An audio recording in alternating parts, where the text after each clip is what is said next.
so many different things would fall under the umbrella of antitrust. Tune in Stillman and Company with Jared Stillman. Weekday afternoons from 2 to 6. On ESPN. 102.5 The Game and the Game Nashville app. Hey, this is Matt Duchene, and this is Smashville. Here's a play across for Duchene. Scores! Matt Duchene scores with a two-man advantage. You're listening to the flagship of the Nashville Predators Radio Network, ESPN 102.5 The Game. Nashville's best sports talk, locally owned, home of our Nashville Predators. WPRT-FM Pegram, 97.5 Murfreesboro, WBUZ HD2 Laverne, online at thegamenashville.com. We are ESPN 102.5 The Game. Live from the Wholesaling Studios, powered by RumbleOn.com. It's time for Darren, Daunic, and Chase. With hosts Darren McFarland, Willie Daunic, and Chase McCabe. On Nashville's best sports talk. ESPN 102.5 The Game.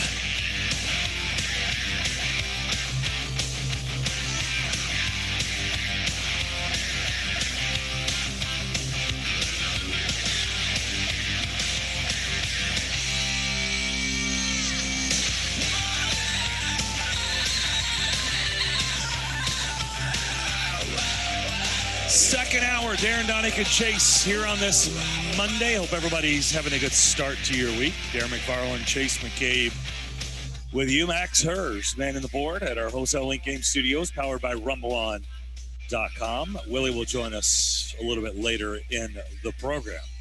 Every Monday at this time, we talk with TD. That is his podcast. He drops every week. You should check it out. NFL Nation reporter for ESPN and ESPN.com. He's Teron Davenport. He now joins us. Teron, we are about a month out from training camp, so we're getting a little bit closer to getting everything cranked up. What is a position battle that really, really interests you right now? You know, to be honest with you, it's the backup quarterback position. I'm really I knew you were going to say that. Wow. Yeah, man. Okay. It's, you know, I've been talking about Deshaun Kaiser a lot.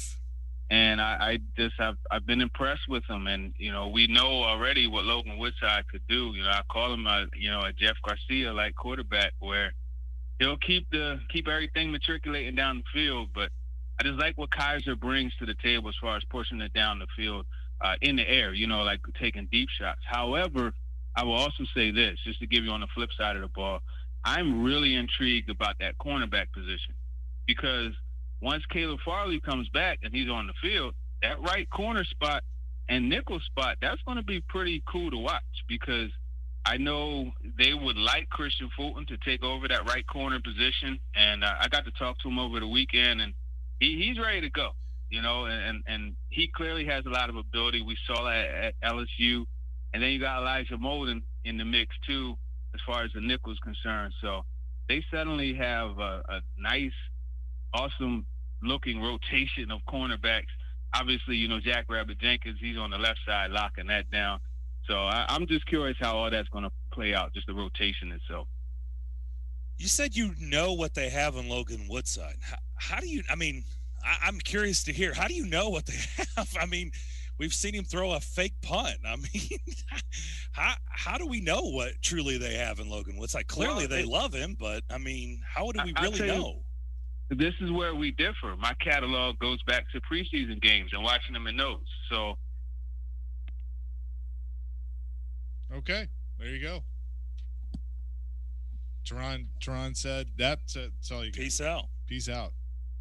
I definitely, you and I are on the same page on this because I know you've been beating the drum on backup quarterback for a long time, and they've really in John Robinson's tenure got it right once.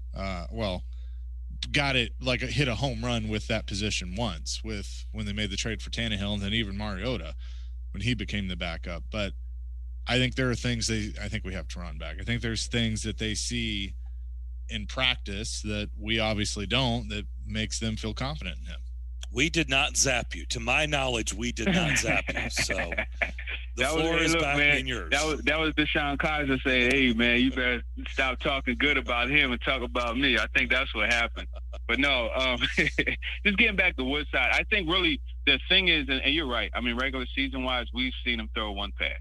And so you got to take it with in stride with context. But looking at preseason games, looking at him in practice, one thing that comes to me is that he has very good control of the offense, and that's what I mean when I say matriculate the ball down the field. Like he'll make the right reads, right, and it's just rarely going to be that deep in breaking route or that post down the field or that corner route, that Tannehill throws so well. So to me, that's the difference, and that's where we know what he could do, because he is a guy that can come in and operate the offense to an extent, and it just will be longer drives, and teams will be more inclined to stack the box, even though they already do it a lot as is. But I think there's less of a threat as far as stretching the field is concerned with Woodside than there is with Kizer or Tannehill. I know you've been pro Kizer. In fact, I'm sure to this point you have to have a jersey by now. So you are pro Kizer. No. Hold on now. Let's slow down now. No jersey or anything like that. I call it how I see it. That's all. And if I see a player doing well, hey, listen, I'm gonna call it out. Just the same as when I see a player doing bad, so let's not do that. No jersey or anything like that. I'm objective and I call spade a spade.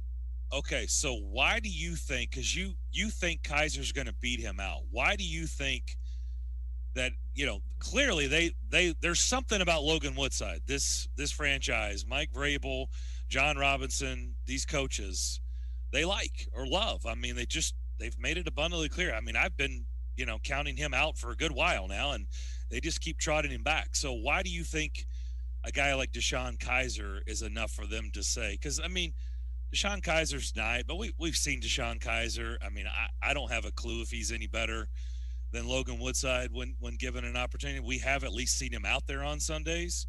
It didn't look great in my opinion, but why do you think Kizer actually beats out Woodside? Well, I'll tell you, it's pretty simple, right? As a coach, what you typically want, especially an offensive coordinator, you want, if your lead guy goes down, you want to be able to put the next guy up into the situation without having to change a lot with the playbook. So that's really what it is. When you look at Kizer and when you look at Tannehill, they're very similar quarterbacks in that they're athletic.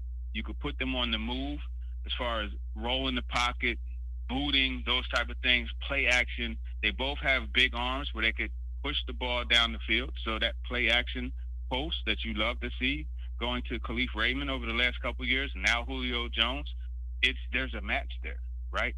And then when you look at A.J. Brown running that deep in-breaking route off of play action, catching the football and blowing defenders up and running to the end zone, you have to have arm strength to do that, right? In addition to anticipation.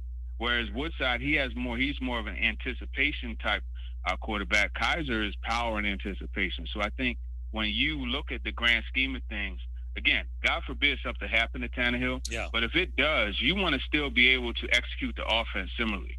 And if you remember, go back to 2018, right? The Jaguars game. Or no, not the Jaguars game, the Colts. Texans game. Oh. The Texans game. And you could go to the Colts game too. But when Mariota, was not in the game, they had to use Kevin Byard to get a passing touchdown. You remember that? Yeah. So you don't want to be in that type of predicament. Now, I'm not saying Woodside is as bad as Gabbert, because I don't believe that to be the case, because Woodside has one thing that Gabbert doesn't, and that's he's not scared.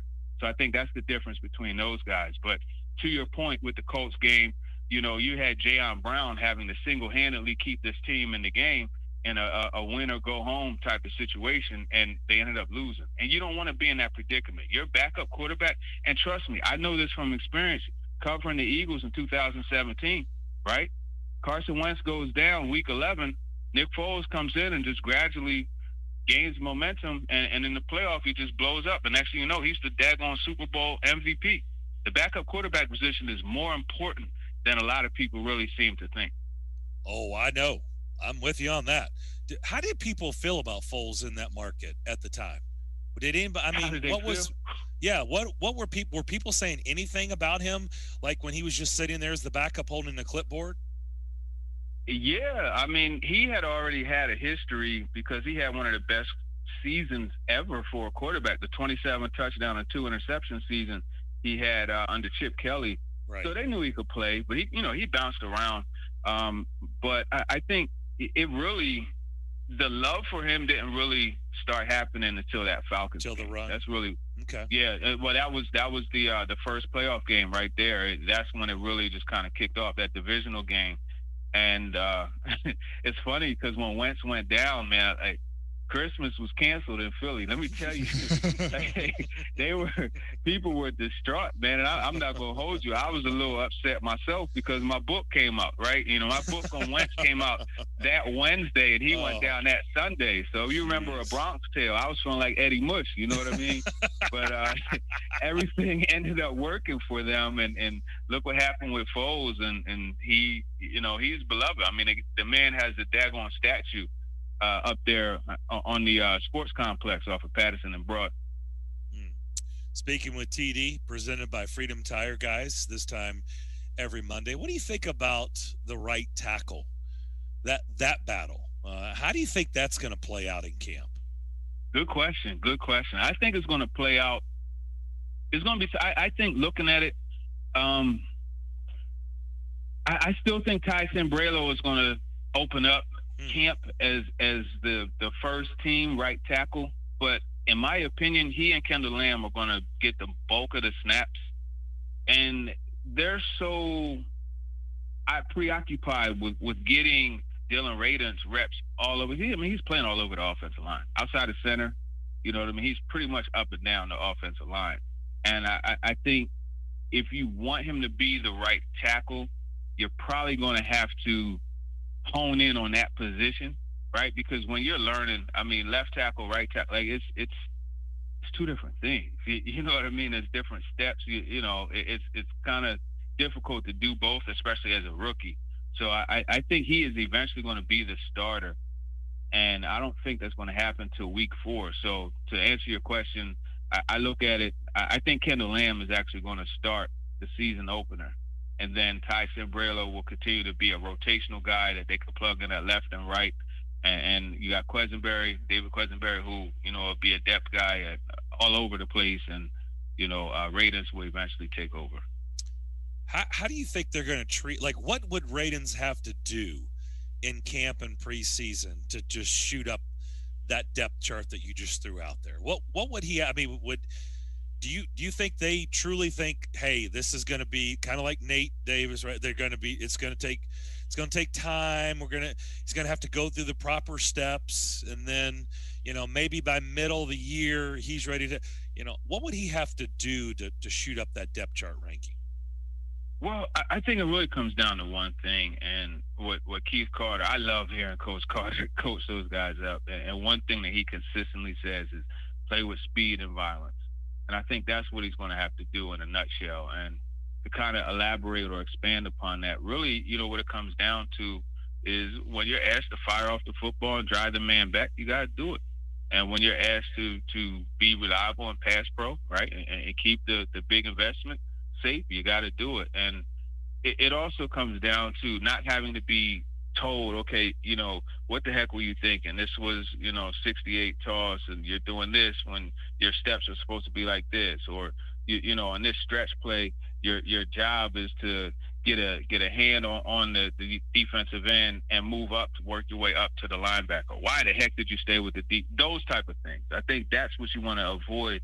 And fortunately for Dylan Radunz, his sake, I've seen a progression, going from rookie minicamp to this point now, and there were very rare moments where he had to be coached up after a play. Now, granted, you're going to have certain things that have to be touched up and cleaned up just in the interest of relentlessly pursuing perfection, So that's something that you're going to come up with. But I think really it's just going to be just consistently maintaining his assignment and just doing what he's asked to do and continuing to learn and get a better grasp. And it's just like anything. When you have a good grasp of the direction that you're going and the things that you're being asked to do, you're going to be more productive.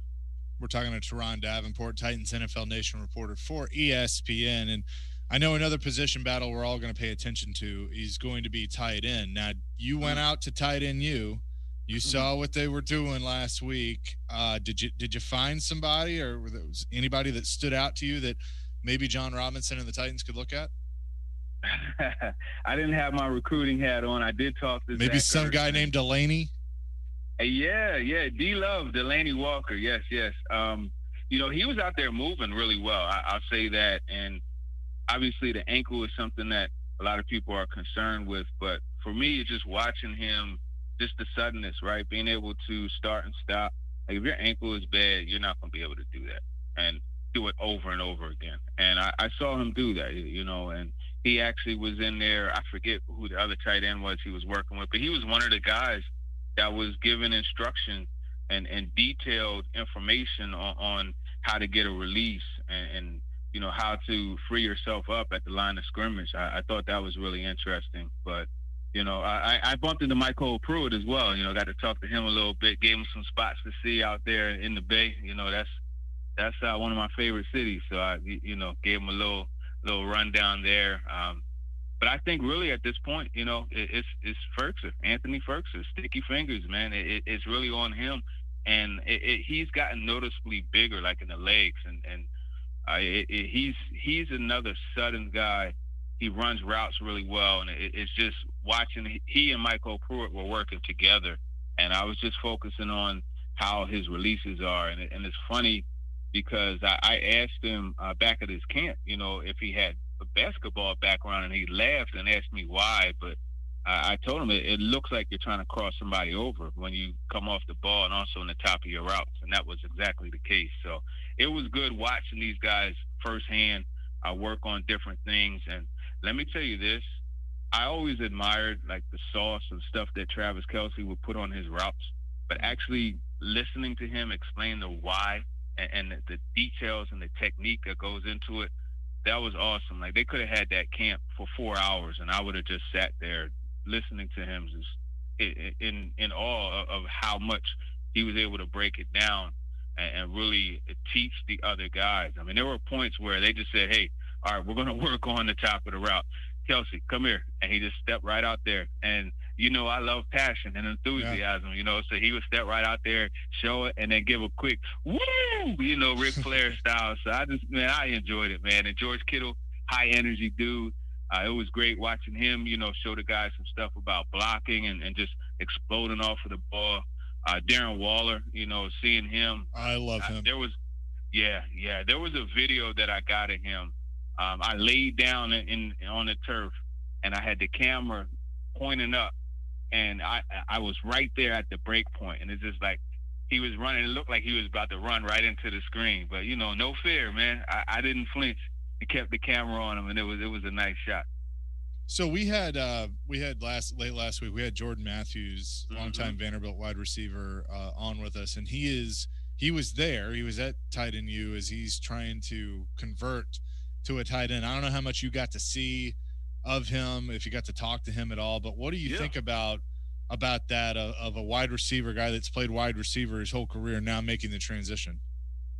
Well, that news was broken on Talking with TV. Yeah, that's right. He told me, and we were just talking about, and it's just crazy how it happened, because I was just asking him about being a bigger slot receiver, and then that's when he just kind of went right into how he's seen the game get smaller from the outside all the way to the inside to tight end, to in line.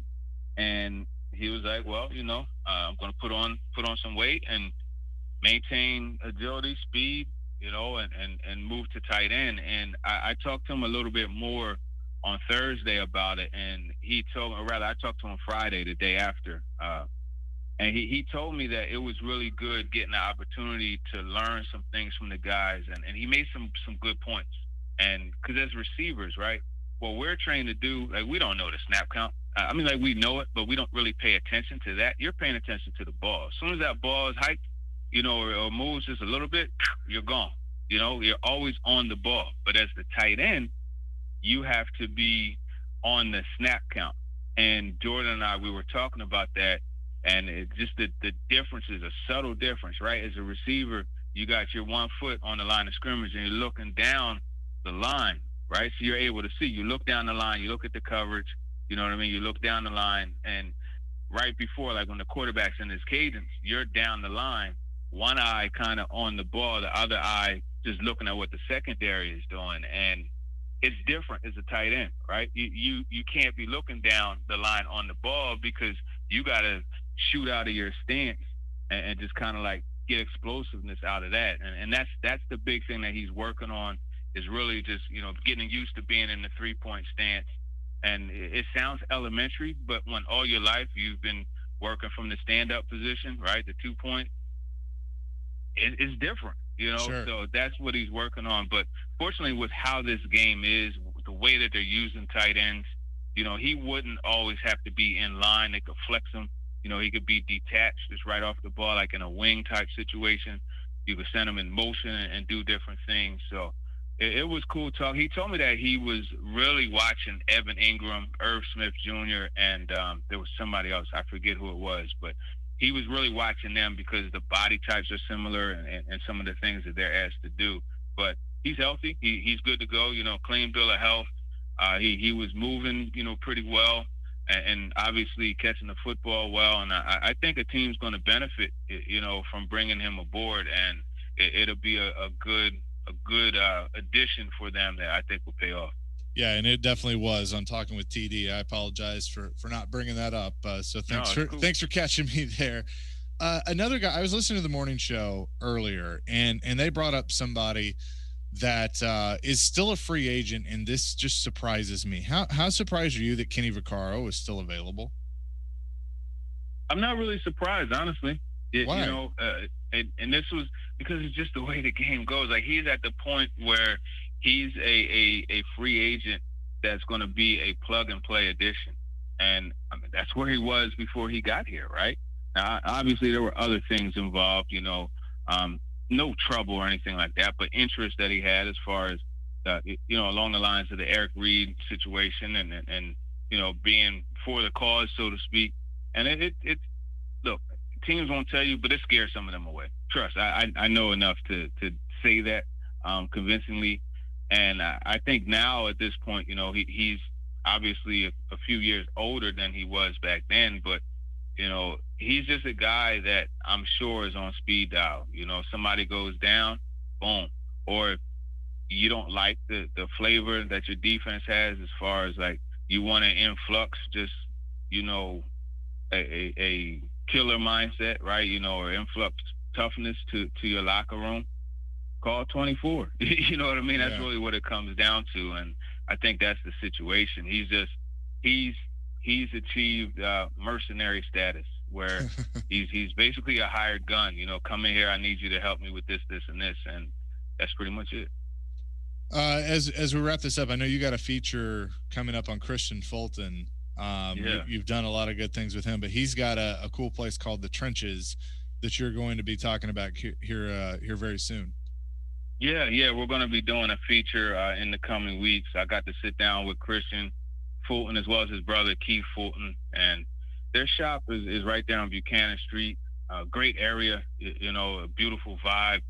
So definitely go check it out. And it's a mixture of art, fashion, and something that I love, sneakers, So fashion and sneakers, hey, I'm going to be there. And they have a lot of unique pieces and things like that. And I'll be going to add to my collection because, we got to keep the bow tie swag on 100. And oh, yeah. That's what we're working to do. But it's just a great idea that they came up with. And the story is really cool. I'll definitely share more, obviously, in the feature. But it's not one of those things where it was just like, hey, I'm an athlete, I'm doing this.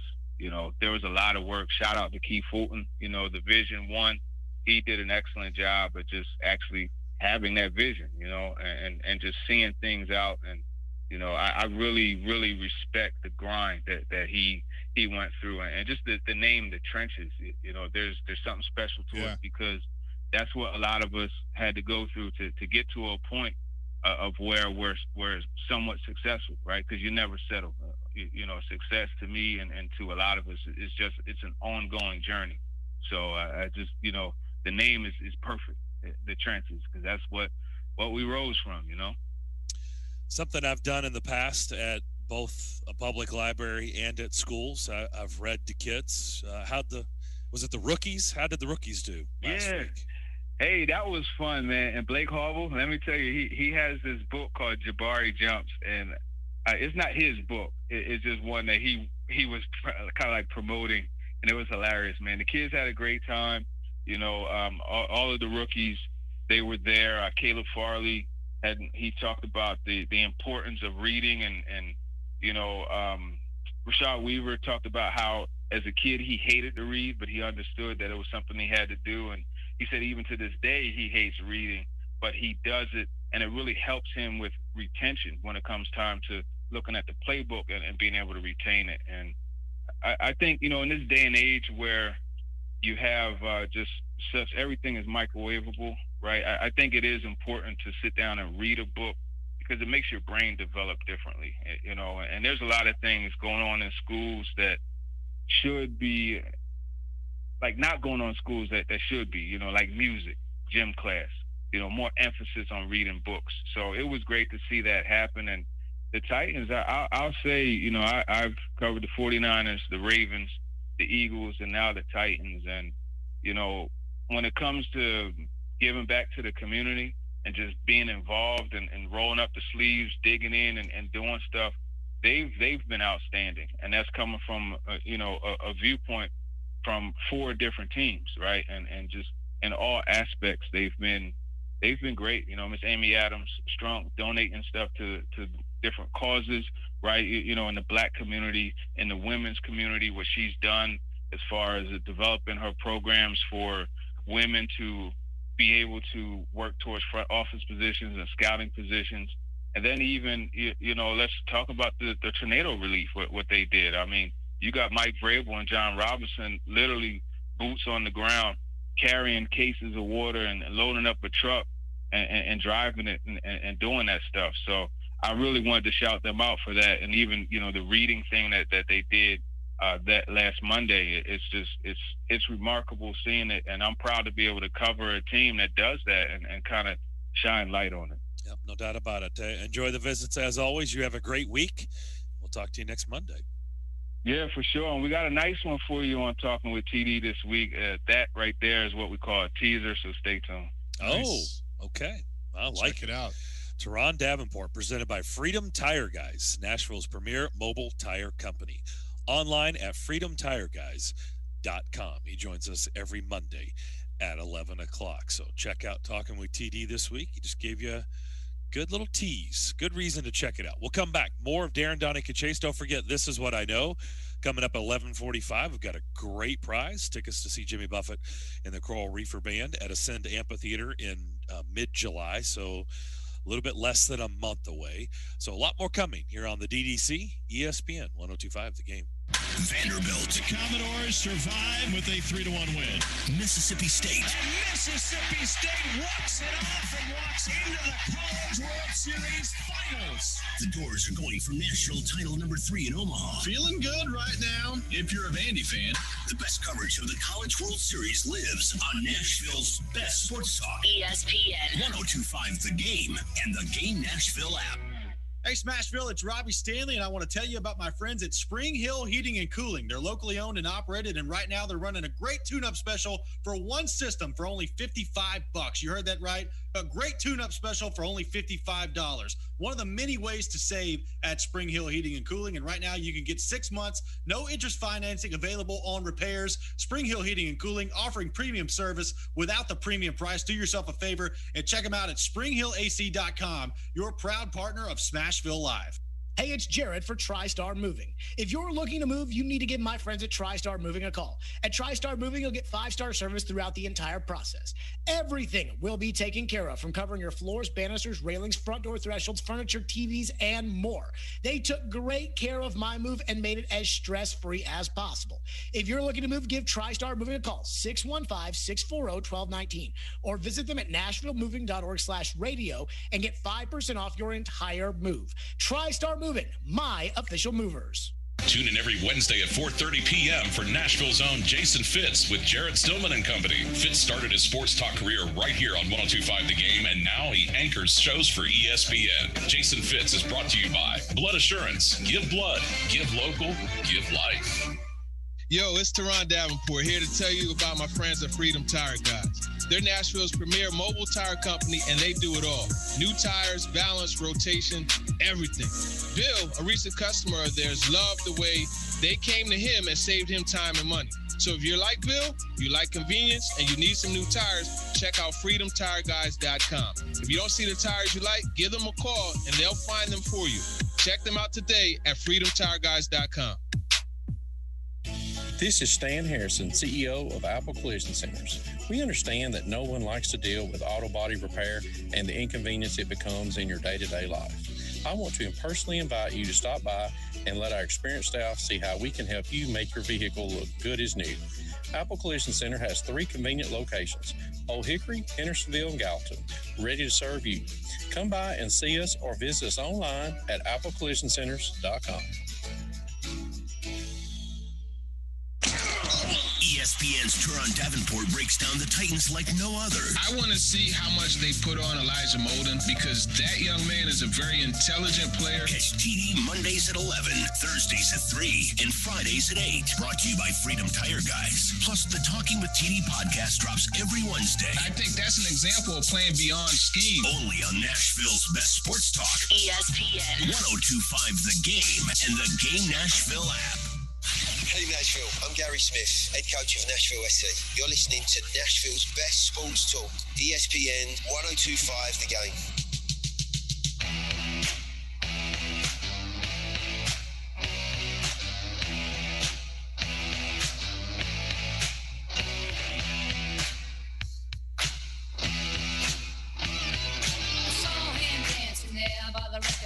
Joan Jett bringing us back.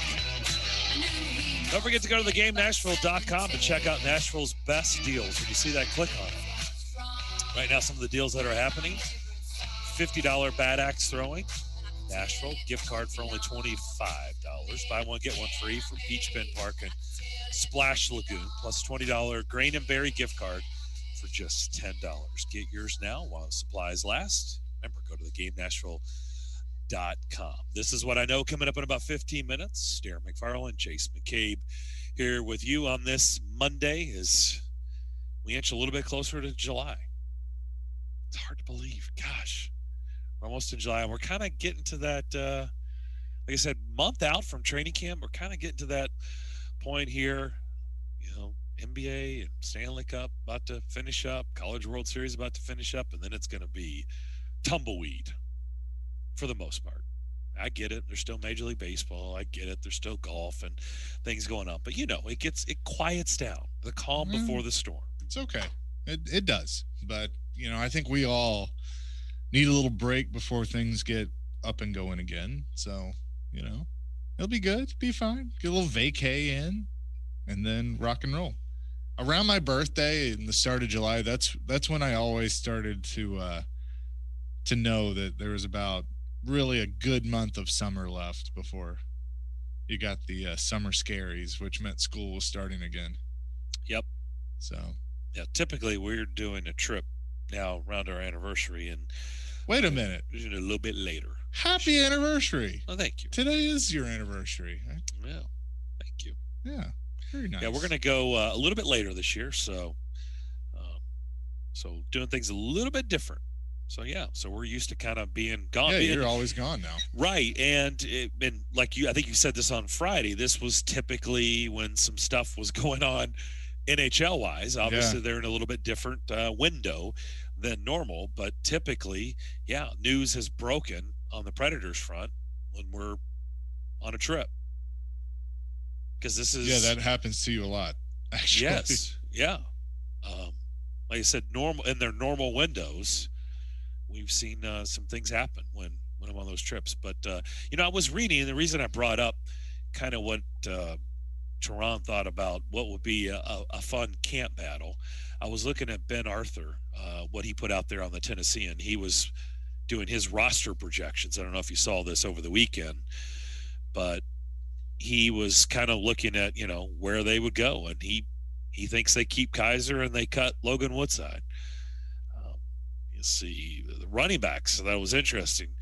Do you think they're going to keep Henry, Hill, Evans, McNichols, and Blasingame? Ooh, that's a tough one.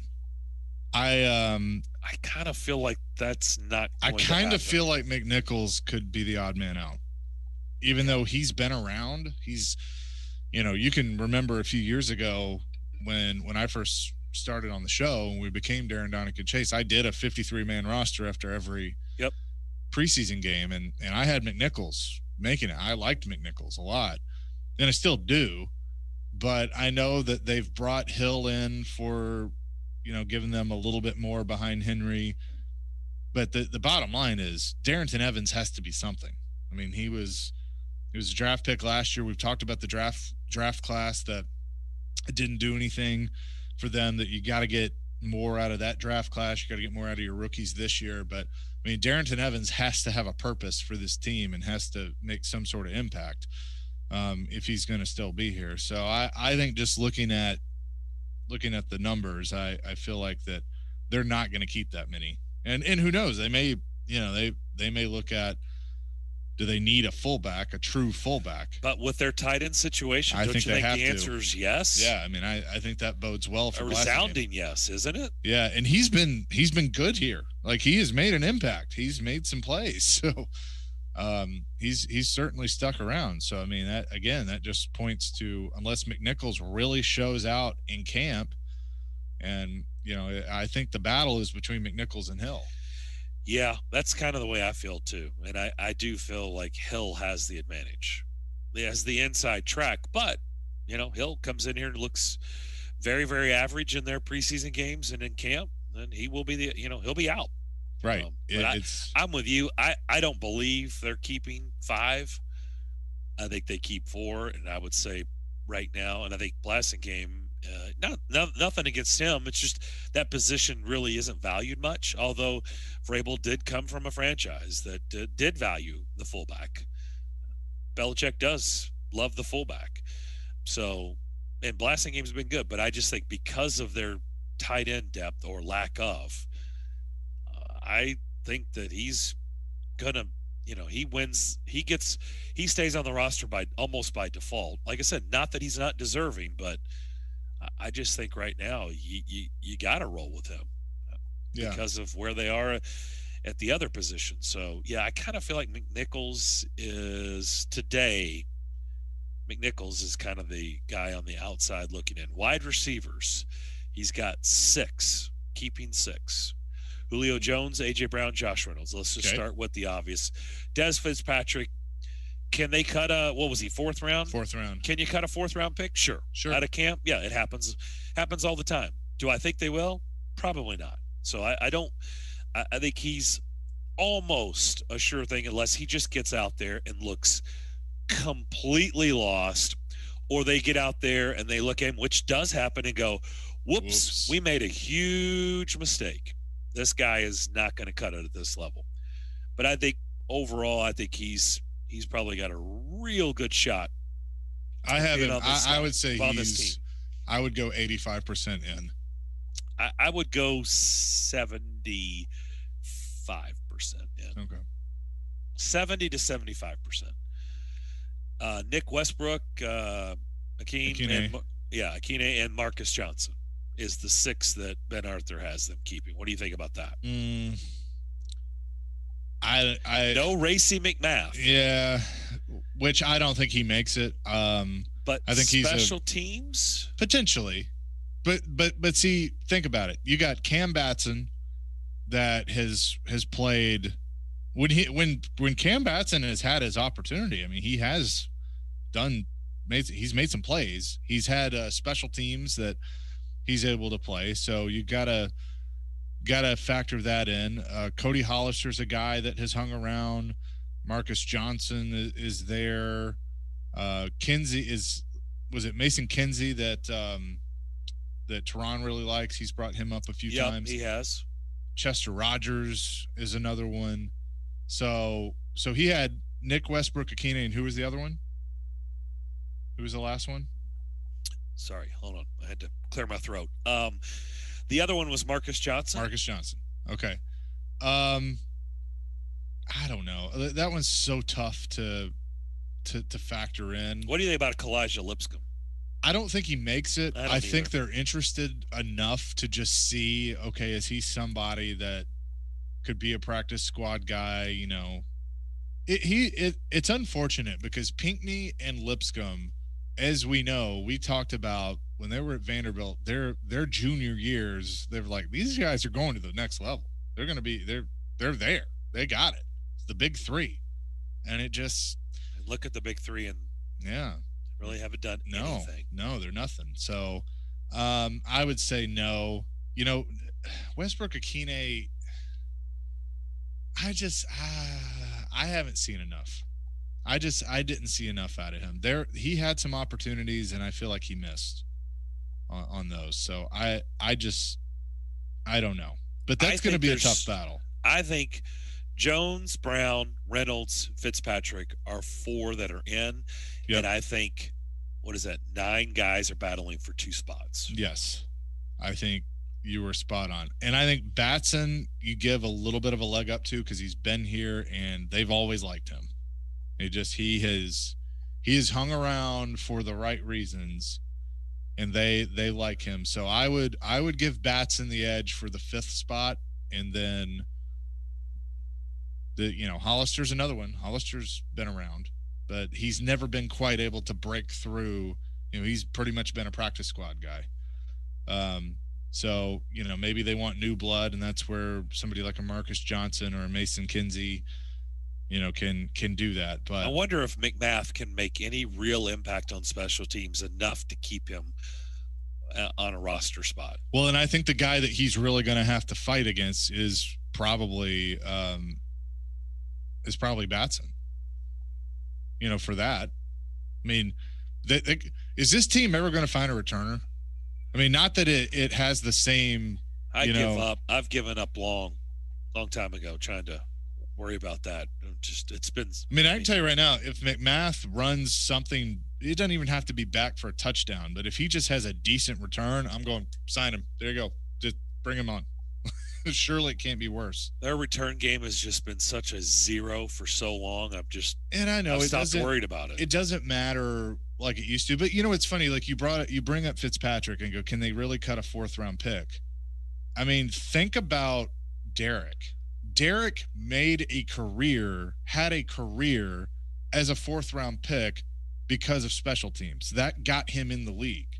Like that's how he was able to stick around. That's how much it used to matter. And now it matters, but not to that level. And Derek was the first 3 or 4 years in his career. That's how he made his money. He was a special teams guy. He was a return guy. And he made plays, and he was very important. And then when injuries happen, you had Thigpen get hurt. I think Chris was one of those that was hurt. Derek, next man up, and then, of course, he runs away with it and becomes one of the best. Okay, well, you got to stick as the 4th wide receiver. That's what they're wanting him to do on this team. It just shows you how much the league has changed and, the fact that there's just not as much of an emphasis on the return game anymore. Tight ends, he's got them keeping 4. Ferkser, Jeff Swaim, Tommy Hudson, Briley Moore, McKinney. I don't know how you can not. I mean, I don't know how you can evaluate that position truly right now outside of Swaim and Ferkser. I mean, what do you really know about Tommy Hudson or Briley Moore McKinney? Nothing. Right. And I mean, we know Pinckney from Vanderbilt, Miller Forstall is a rookie from Alabama. That, had a nice career. But I mean, I don't know how you can truly say, yeah, Tommy Hudson for sure, Briley Moore McKinney for sure. Yeah, those guys. And I don't mean this mean at all. It's just, I don't know. Like there's no evaluation. That's why we're talking about it, because these are going to be real camp battles that we're going to be talking about, because somebody's going to emerge, right? Somebody's going to stick out and somebody's not. And so we're going to be talking about it. And that's what's interesting about doing this and talking about it now, because we are going to be paying close attention. Like I said, I think we feel pretty good about 4 wide receivers. And then there's going to be 9 guys battling for possibly 2 spots. 9 guys. Like, somebody's got to emerge, right? Somebody's got to stand out. Somebody's got to make an unbelievable catch in the back of the end zone. Somebody's got to make an unbelievable one-handed catch that we'll be talking about. You know, same thing with the running backs, you know, like between those two, I feel pretty good. It's just going to come down to those two. One of them is going to make it. One of them's not. And I think, you know, the thing that I brought up with Tehran, the guards, the right tackle situation, I think is very interesting. Yep.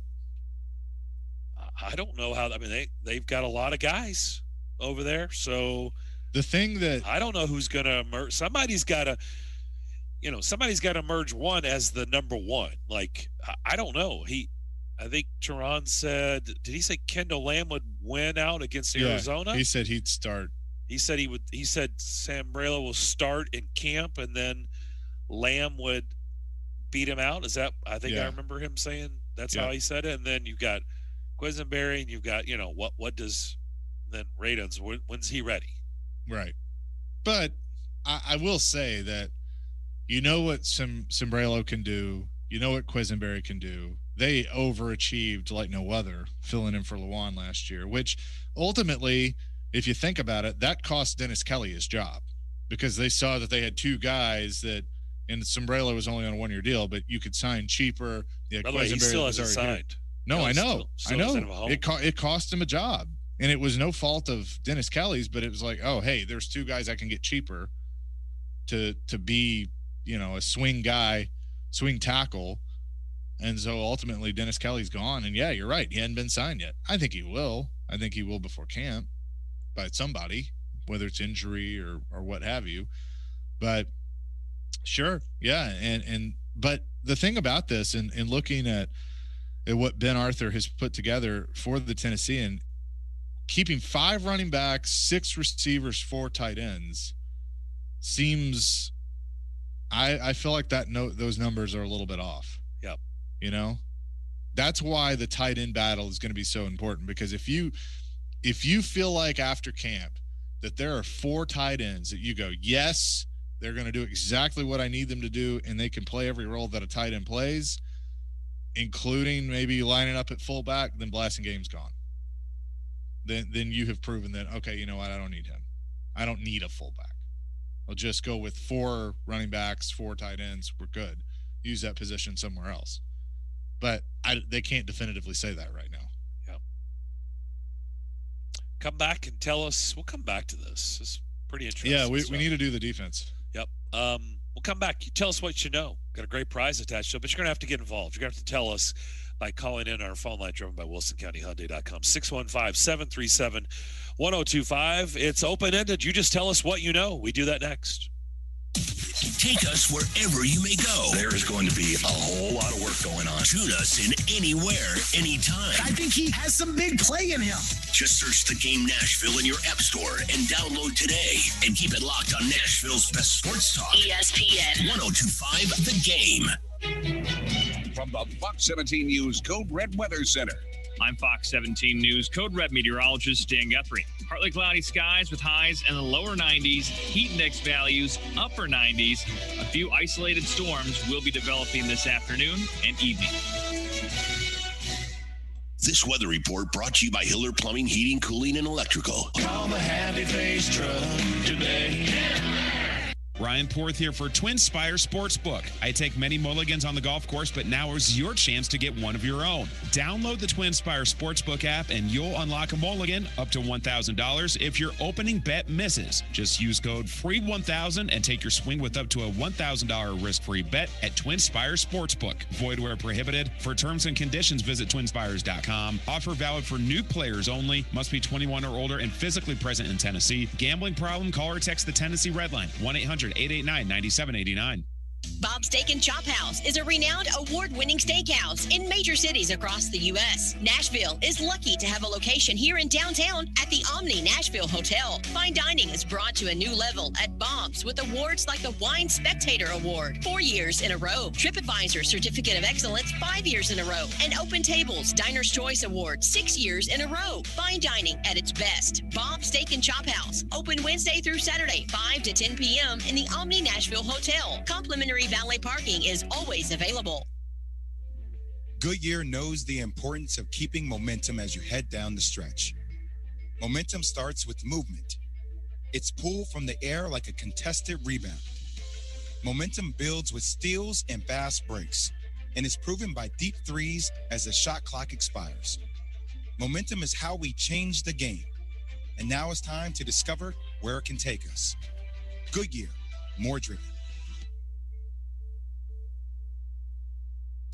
Jared Stillman. Dad, why are we doing this? Because I said so. That's how Mike Vrabel is running the operation, at least with the fans. And company. Getting the because I said so answer doesn't give us anything. Tune in Stillman and Company for your drive home. Weekday afternoons from 2 to 6 on Nashville's best sports talk. ESPN 1025 The Game and the Game Nashville app. Interact with Darren, Daunic, and Chase. Call or text the show at 615-737-1025. Driven by WilsonCountyHyundai.com. Some things you just know. I have to know. Do you think everybody knows? When you know, you just know. It's time to set the record straight. Join the fun on This Is What I Know with Darren, Daunic, and Chase. Yep. We do want to know what you know. Got to get involved. Got to join the show. It's open-ended. Take it however you want. What in the world do you know here on this Monday? 615-737-1025. That is our phone line, driven by WilsonCountyHyundai.com. Jimmy Buffett is coming to Ascend Amphitheater next month. You've got an opportunity to win tickets. Yeah, he's doing 2 shows. How about that? In fact, I just saw, didn't he just jump on the stage at Exit In? He did. Just over the weekend or Friday or something. I saw that. Pretty cool. Only in Nashville. You get that kind of stuff. Have you ever seen him? It's funny that you asked. Oh, the flood. Yeah, but we had tickets. We were supposed to go that Saturday night, and we could not because 24 was underwater, and all the roads were shut down. Yeah, he's a good show. No, I've not seen them. That was, 2010. We were going, and there was this historical flood that came that kind of ruined it. So, and I think they still did the show that night. I think that's right. I think you're right. Because we didn't really understand what had happened until like Sunday morning. Like we didn't really, right? Like the overhead shots, the helicopters, and that's when it was like, well, hang on. Whoa. I don't know if they did or not because Bridgestone flooded. I don't remember. The arena floor was flooded. I don't remember them canceling. I kind of felt like they did it, but I could be wrong.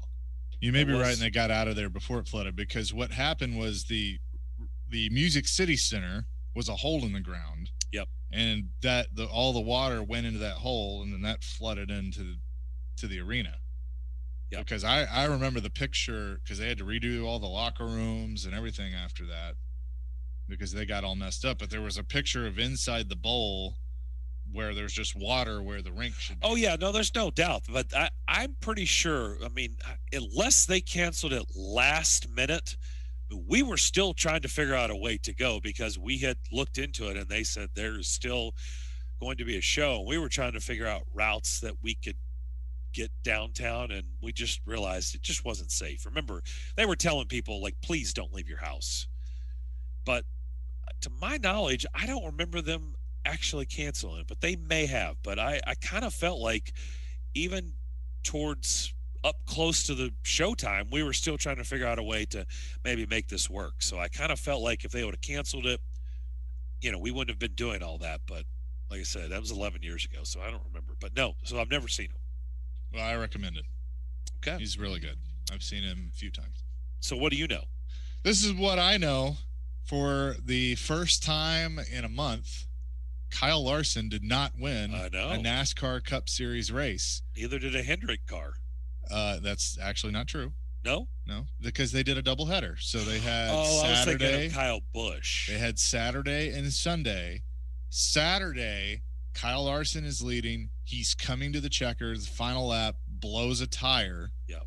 Teammate Alex Bowman, who is friend of the show, gets his third win of the year. So Bowman keeps the Hendrick train going and gets the win. And then yesterday, Fuel mileage game comes into play. Larson actually finishes second, but Kyle Busch gets his second win. He was stuck in fourth gear. Stuck in fourth, had a bad transmission. I was watching his post-race press conference, and he kind of went through what had happened, that it kept popping out of gear, and would pop out of fourth gear, and so he kind of shoved it in fourth gear, and then it wouldn't move out. So they had all sorts of issues with that, but able to hold on and win on the fuel mileage game, and Larson comes in second. So Larson's streak comes to an end at Pocono. Yep. Pretty interesting weekend, them doing the double. I like it, because if you're gonna go, because I'm kind of the, and Bush talked about this, that he believes you should only go to every track one time. Now I agree with that to an extent. I think there are some that deserve to, like Daytona, you should go twice. Talladega, because they're the only super speedways. Yep.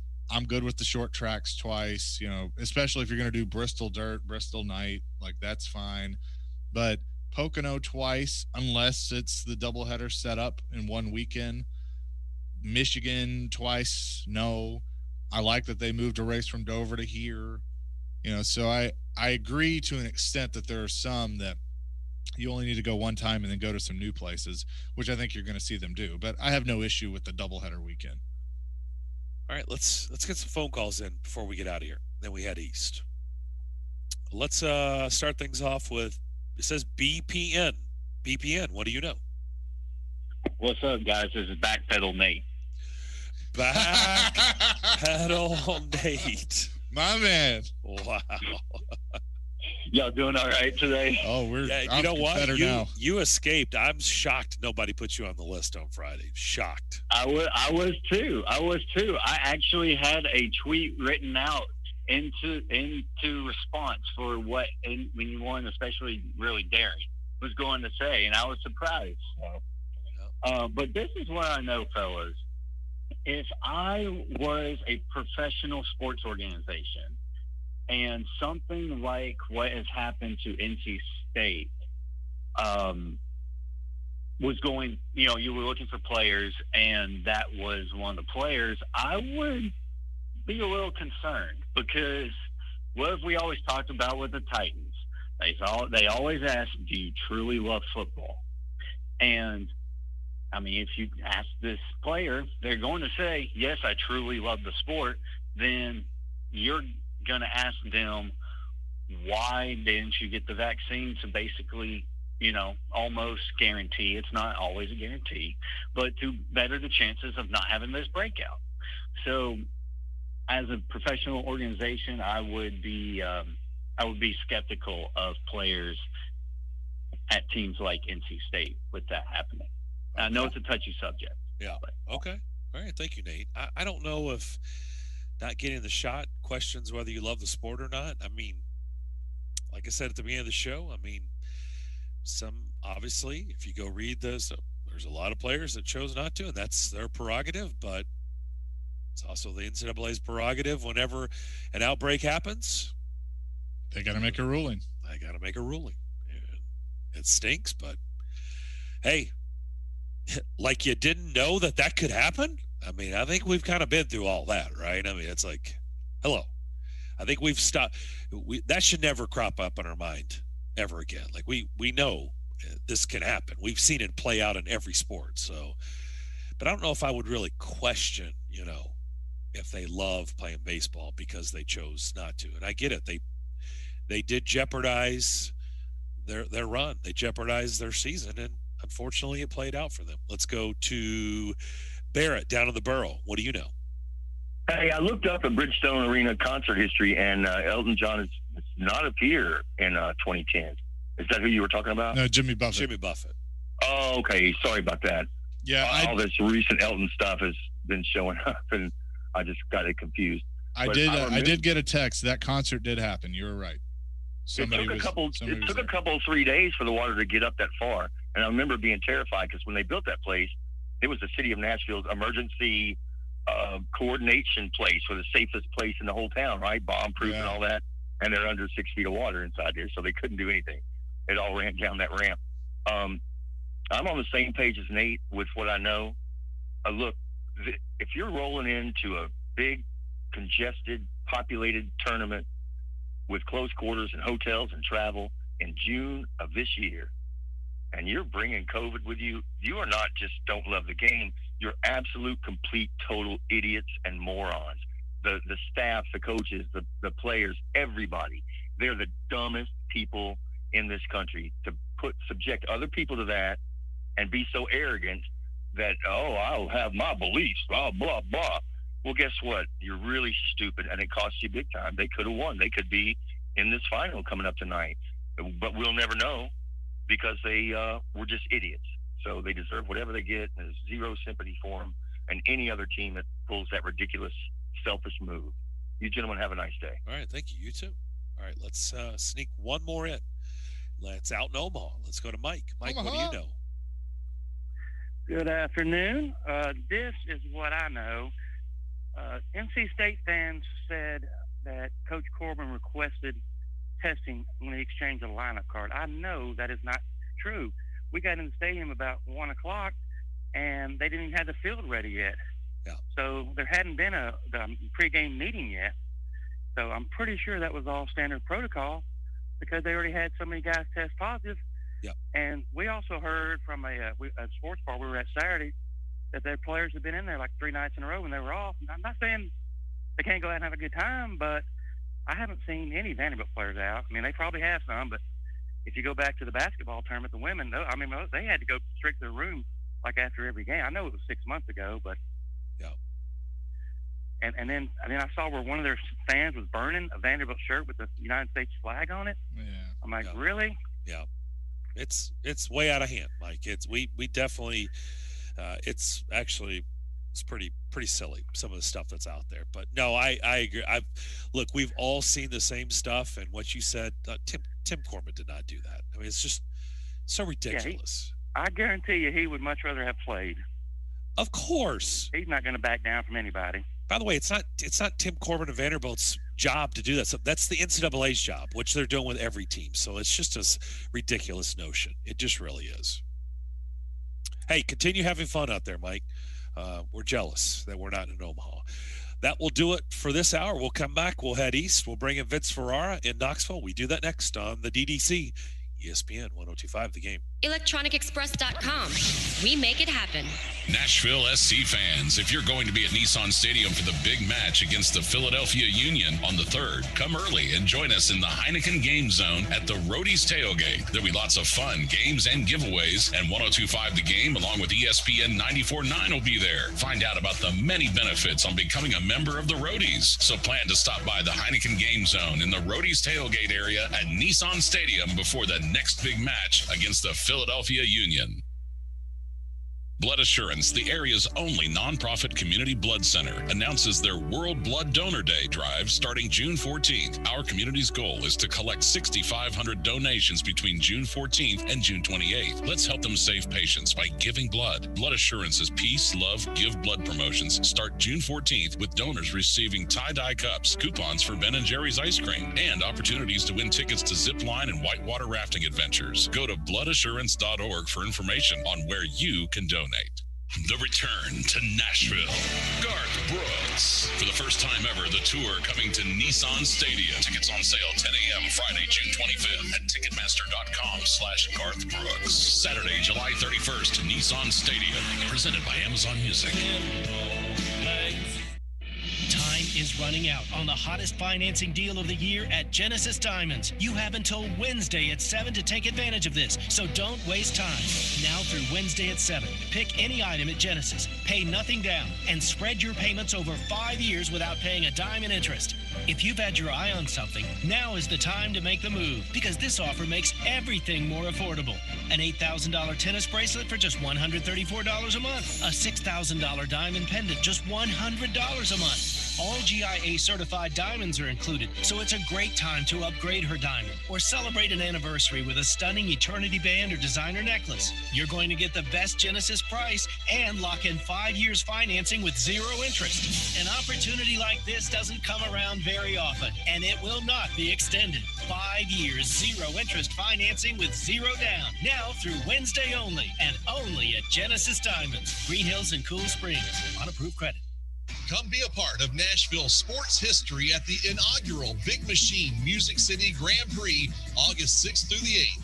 Get close to the action as a race day volunteer as IndyCar's top drivers race through the streets of downtown Nashville. Volunteers are needed at multiple positions. For more information, go to NashvilleSports.com or contact Joseph Donaldson at 615-743-3128. 615-743-3128.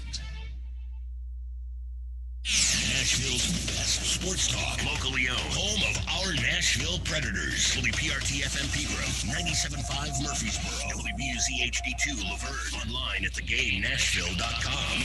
We are ESPN 102.5 The Game. Live from the Wholesaling Studios, powered by RumbleOn.com. It's time for Darren, Daunic, and Chase. With hosts Darren McFarland, Willie Daunic, and Chase McCabe. On Nashville's best sports talk. ESPN 102.5 The Game.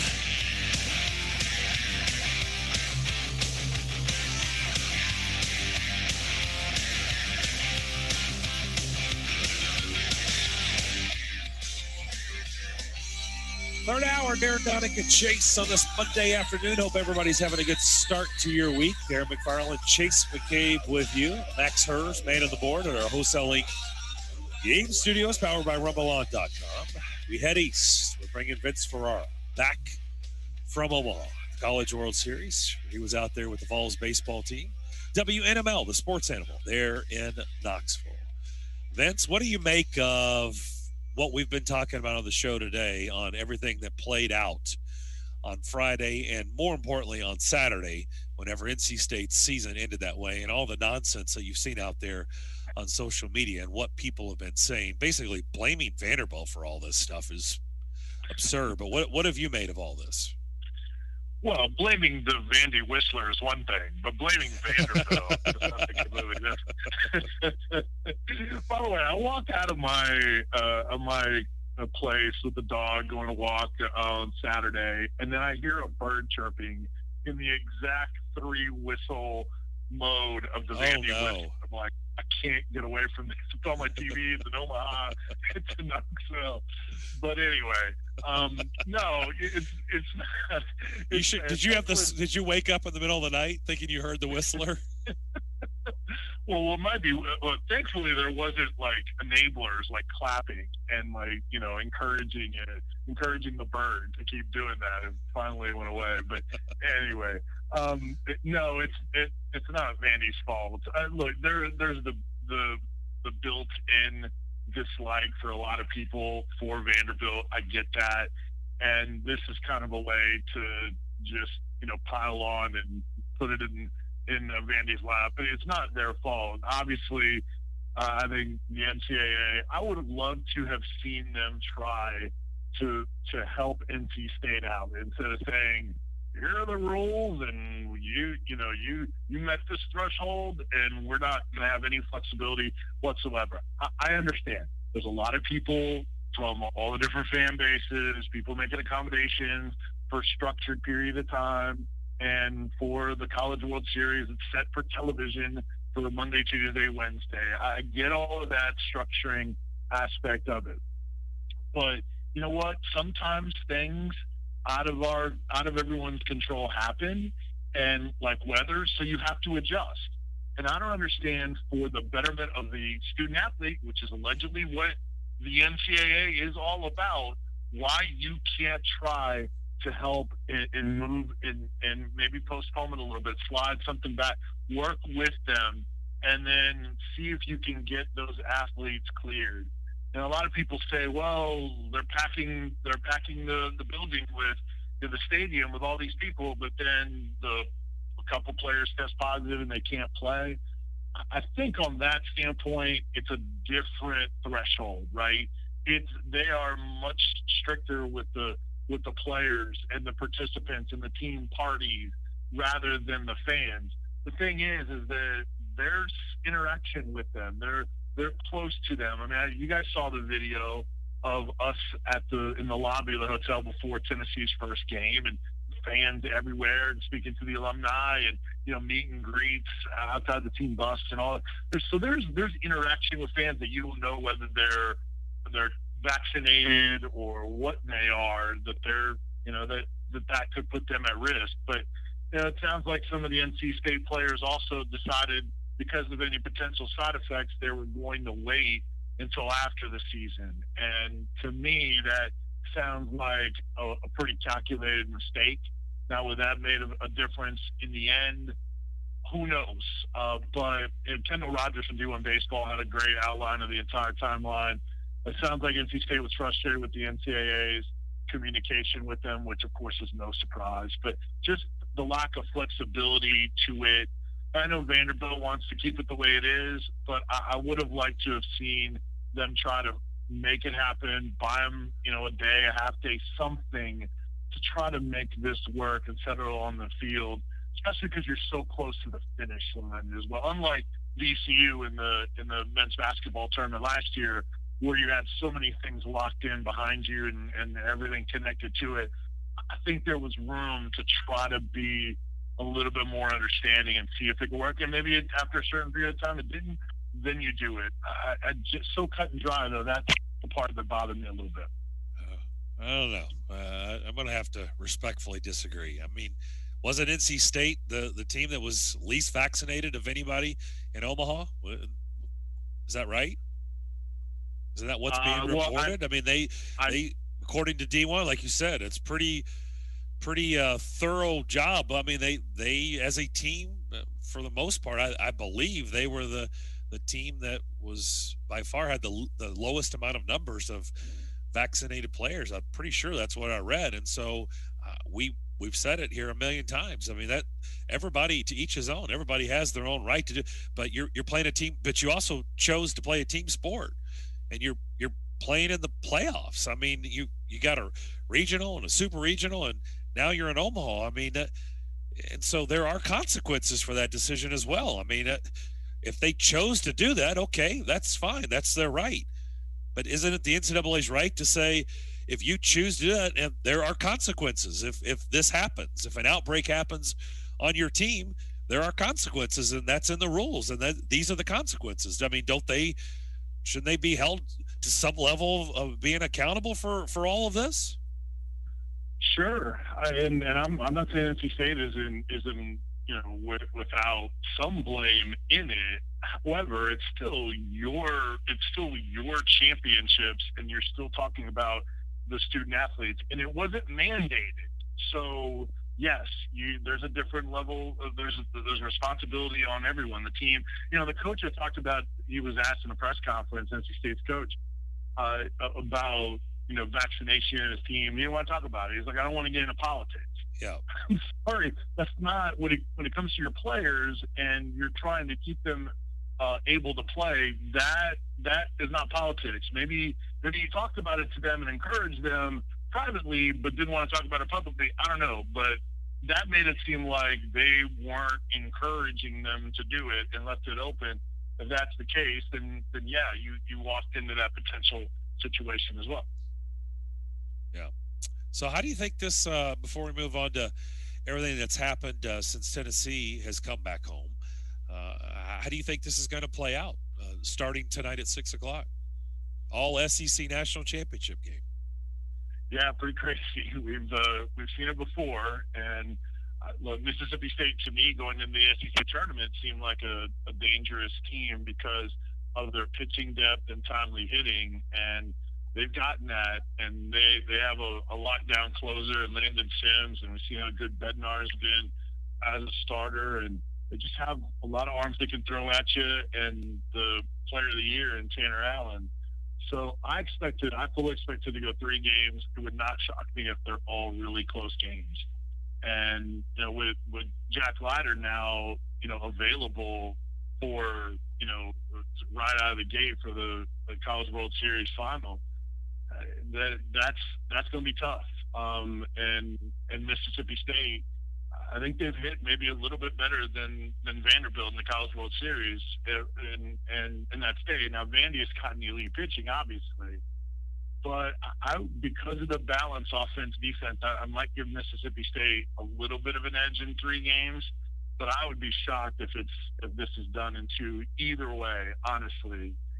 And we'll see how much they can stretch Leiter and Rocker and just have it Leiter, Rocker, Maldonado, Murphy. If Vandy can find a way to keep those games really low scoring and rely mainly on those arms, then yeah, they've got a great shot. I just don't know if it's going to play out that way. A lot of it depends on how the ballpark plays also, but I would give Mississippi State a slight edge. I wouldn't have said it going into the postseason or the College World Series, but we'll see. It'll be fun. I think it's very close. Yeah. Is everybody taking a big sigh of relief knowing that Vitello will be back and everything is okay? LSU has filled their job. It's going to Arizona's Jay Johnson. So what's been kind of the reaction in your market since Tennessee, unfortunately, was 2 and done? Well, people have been disappointed. You're always going to have your, a few extreme fans on social media, but that doesn't represent most of the fan base.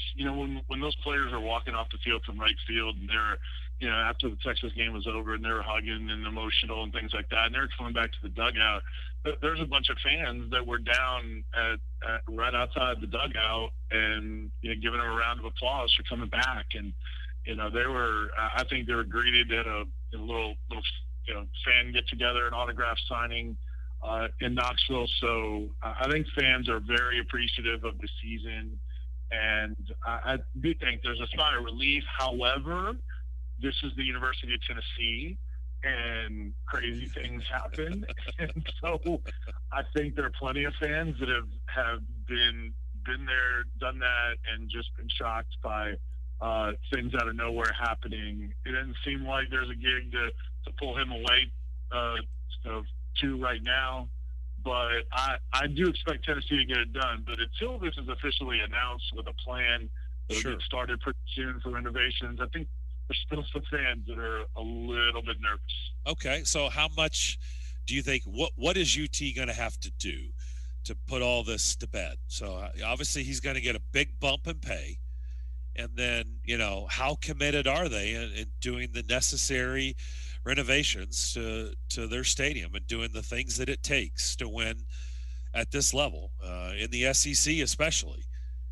How quick can they move on all this? Do you expect this to be quick, or do you expect this to be NCAA quick, which is not quick? Well, that would not be good for the program if this is NCAA quick.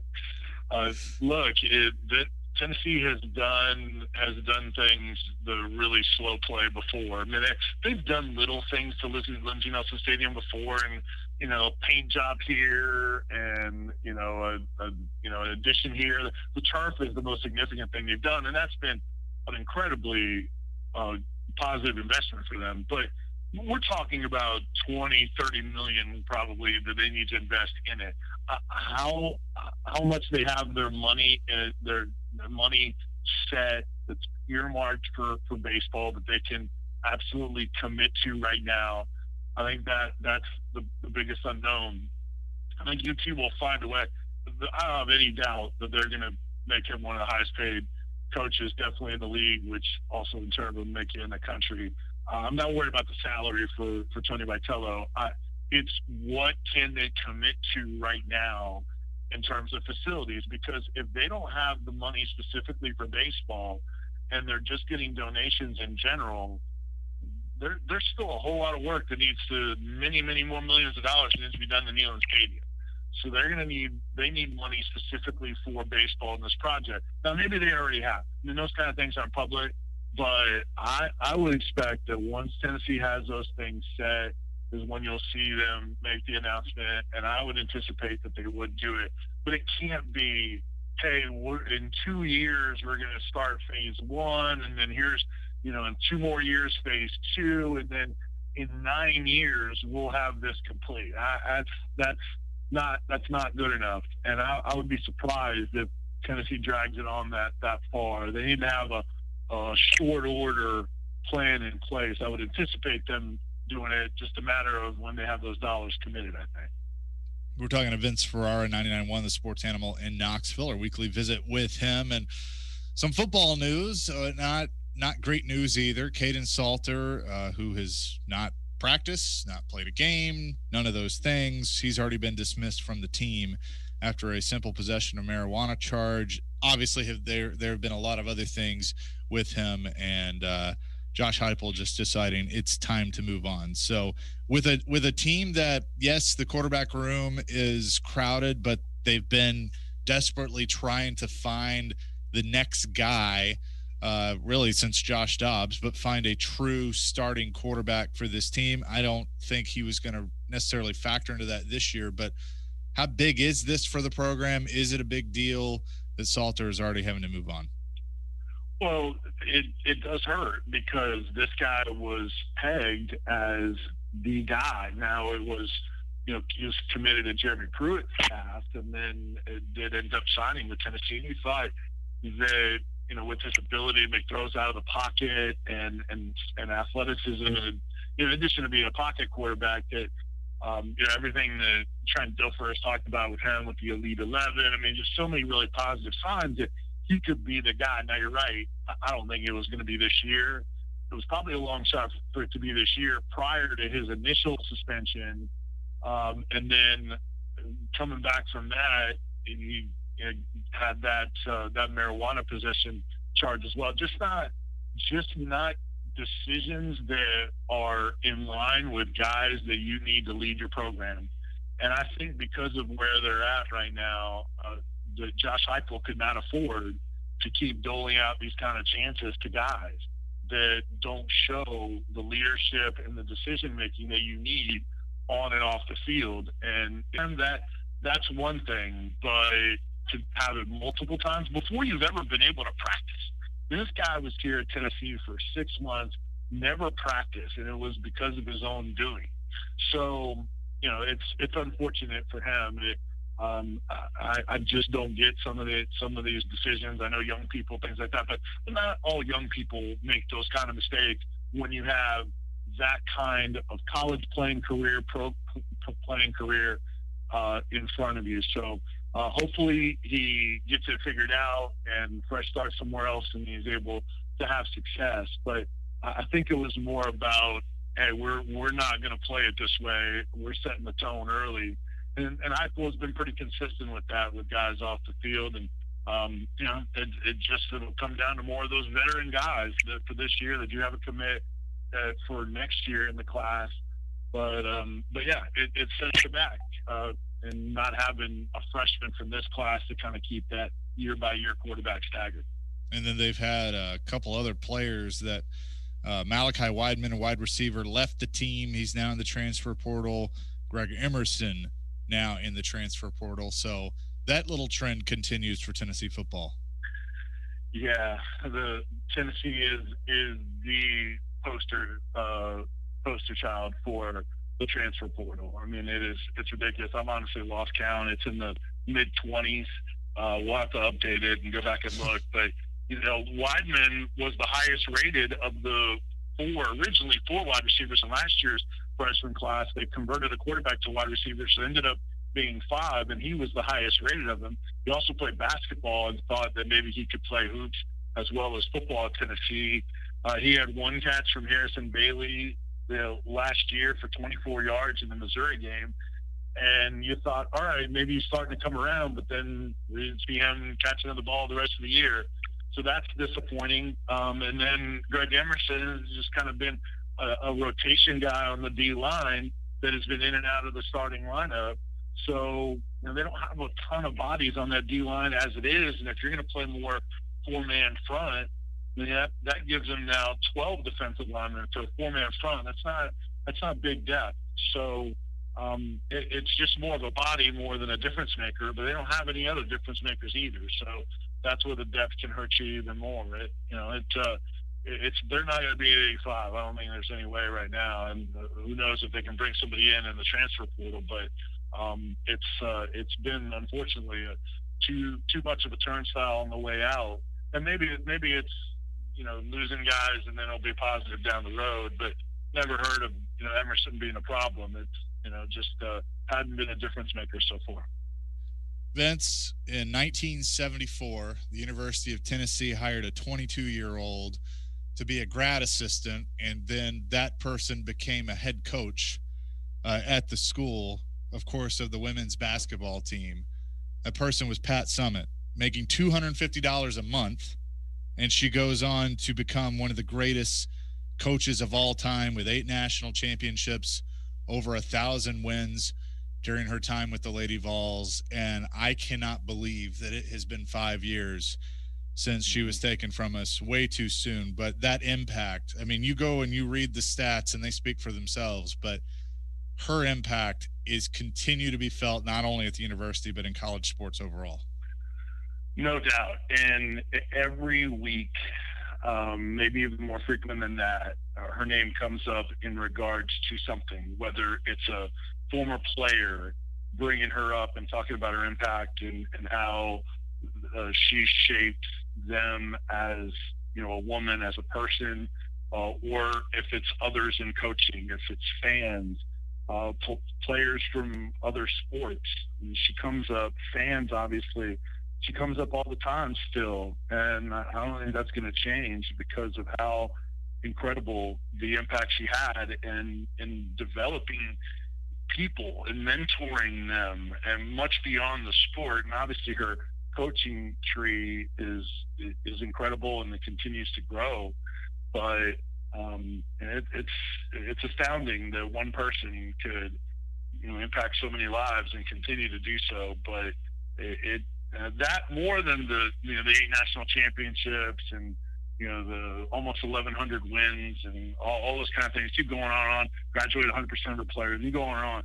It's the personal impact and relationships that she had with student athletes and the connection with the fans, and then the respect throughout all of the sports world, women's college basketball, other sports, to be held in that regard by so many people is just so rare and iconic, and that's not going away, the appreciation for it. I agree. Then it's crazy. It's been 5 years.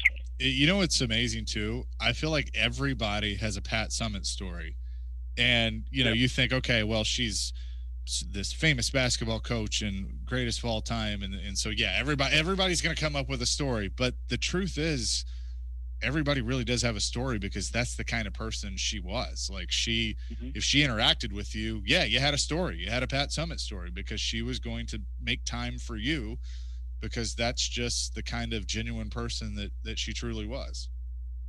Yeah, and I could share them and just cut down at some point. I don't want to bog you guys down, with it now, but she definitely did that to me, and you could see her interact with fans that, you would think, wow, she's pretty busy. She's making time for them.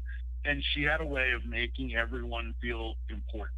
When everyone felt like she was the most important person in the room, she had that ability. That's very difficult to do. It's very special. And you guys know, when fans have an opportunity, even just one time, to interact with famous athletes or coaches or figures, that's something that sticks with them. And if you can do it right, they'll always remember that and impact them. And her doing it right all the time, multiply that by all the people that she interacted with and did it right.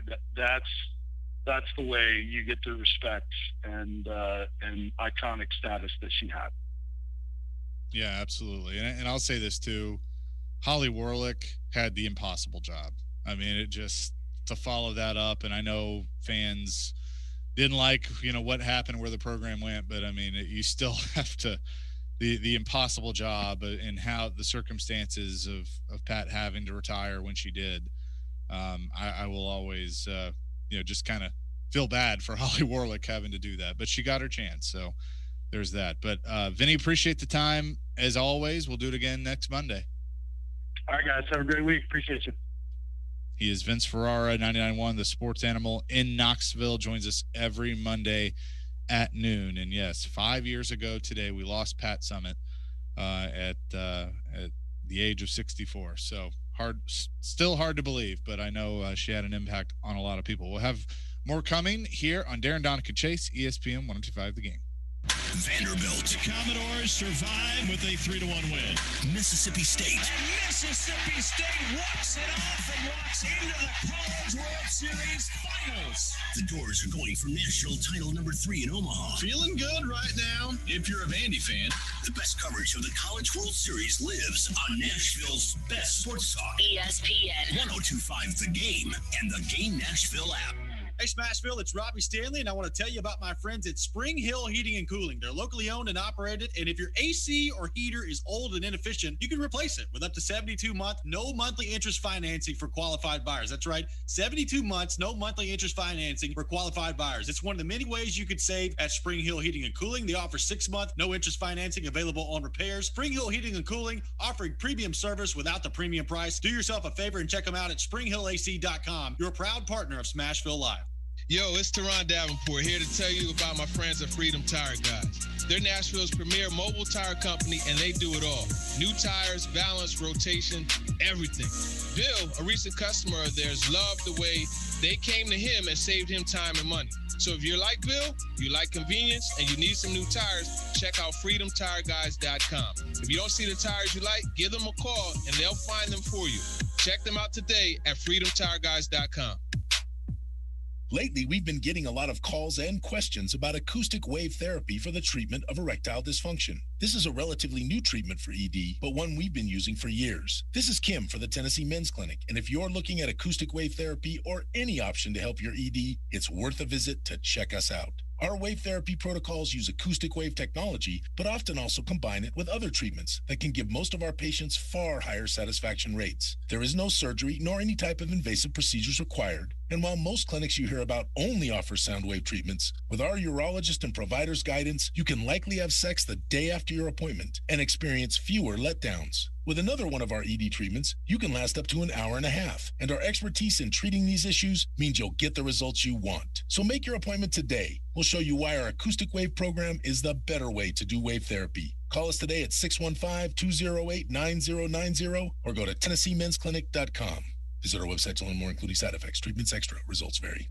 Gentlemen, have you outgrown the Arctic Wolf at Extreme Sports Grooming Products? Cremo Company is proud to offer a more refined selection of products with good, uncommon scents and no cute names. Scents like Blue Cedar and Cypress, Silverwater and Birch, and our new Reserve Collection scent, Palo Santo. Available in rich, lathering body wash, luxurious colognes, barber-grade shampoos, and sweat-fighting antiperspirants and deodorants. Find the grown-up scents from Cremo Company at major retailers, Amazon, and cremocompany.com. This is Carl Sholin, St. Andrew Sewanee School Head of School. At SAS, teachers and students learn, live, and play in an atmosphere of trust and high expectations. Learn more about fall admission at sasweb.org.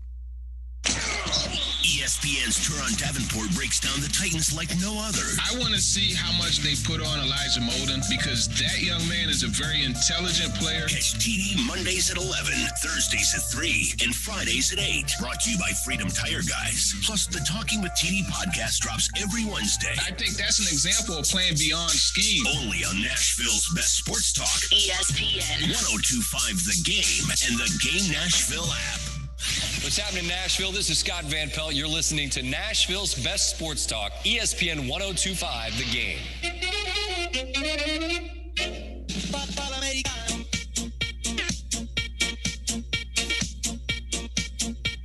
All right, that should get you pumped up here on this Monday. Get you going for the week. Hey, don't forget 94.9 is your radio home for Nashville Sounds baseball. Tomorrow, the Sounds begin another 6-game series at First Horizon Park. They will be taking on the Louisville Bats. It's the AAA affiliate for the Reds. I was watching a little bit of Cincy and Atlanta over the weekend in Cincy. Nashville Sounds baseball on 94.9, presented by Farm Bureau Health Plans and 312 Pizza Company. Dig these 6-game series. Oh, I know. They're fun. Just you have the whole week. Get the off day on Monday. Yep, good crowds have been showing up at First Horizon too. Yes, nice. Yes, there was a big crowd on Friday. Yep, went in Third and Home before and hung out there, and actually watched the first little bit of the game from Third and Home. Just able to lean out and look and watch. So how was that cool. view on the patio? It was cool. It was good. We weren't actually like on those seats on the patio, but our seats were right next to it. So all you had to do was just look out the window. They had the garage door open, so we were able to see it. But yeah, it was good. It was fun. So really enjoyed it. See what I'm talking about this time of year? So 5 years ago, and that's how I remember it. We were in Dallas. We were on our trip, and we actually went to Dallas 5 years ago, and we went to a Rangers game. We took the tour of Cowboys Stadium. We had a really, really nice anniversary trip, and I remember it. I was going hotel. We were staying at a hotel downtown Dallas. I was going to work out that morning, and I think that's when the news got out there. And I remember right as I was getting ready to work out that happening. So, gosh, it's hard to believe it's been 5 years. And, it was one of those that it was – you knew what she had, and it was expected. Of course. It really it took her down fast. I mean, it really did. I mean, she retired from coaching in 2012, and you kind of saw she had come out in 2011 and said that she had early onset dementia. Yeah.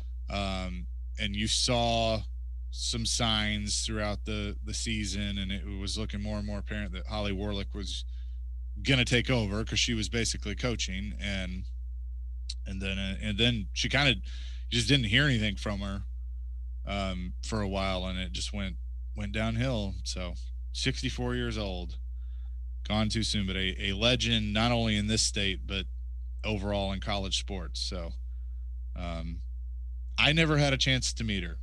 And that you missed out. I know. It was she was the best. When she retired, I was just starting my career. So I have friends that went to UT that, did what were in school for what we do. And, she helped them, and would do interviews for them, and it's like, she didn't have to do that. Nope. But she did. And it was the right thing to do. But that's why when you say she's one of the best, when you're talking about it, she's the greatest of all time. Because it's one thing for all the success. Like, you just look at the national championships, the wins, and all that. That's already. I think it's already enough to say she's the greatest of all time. But when you think about, does Gino do that?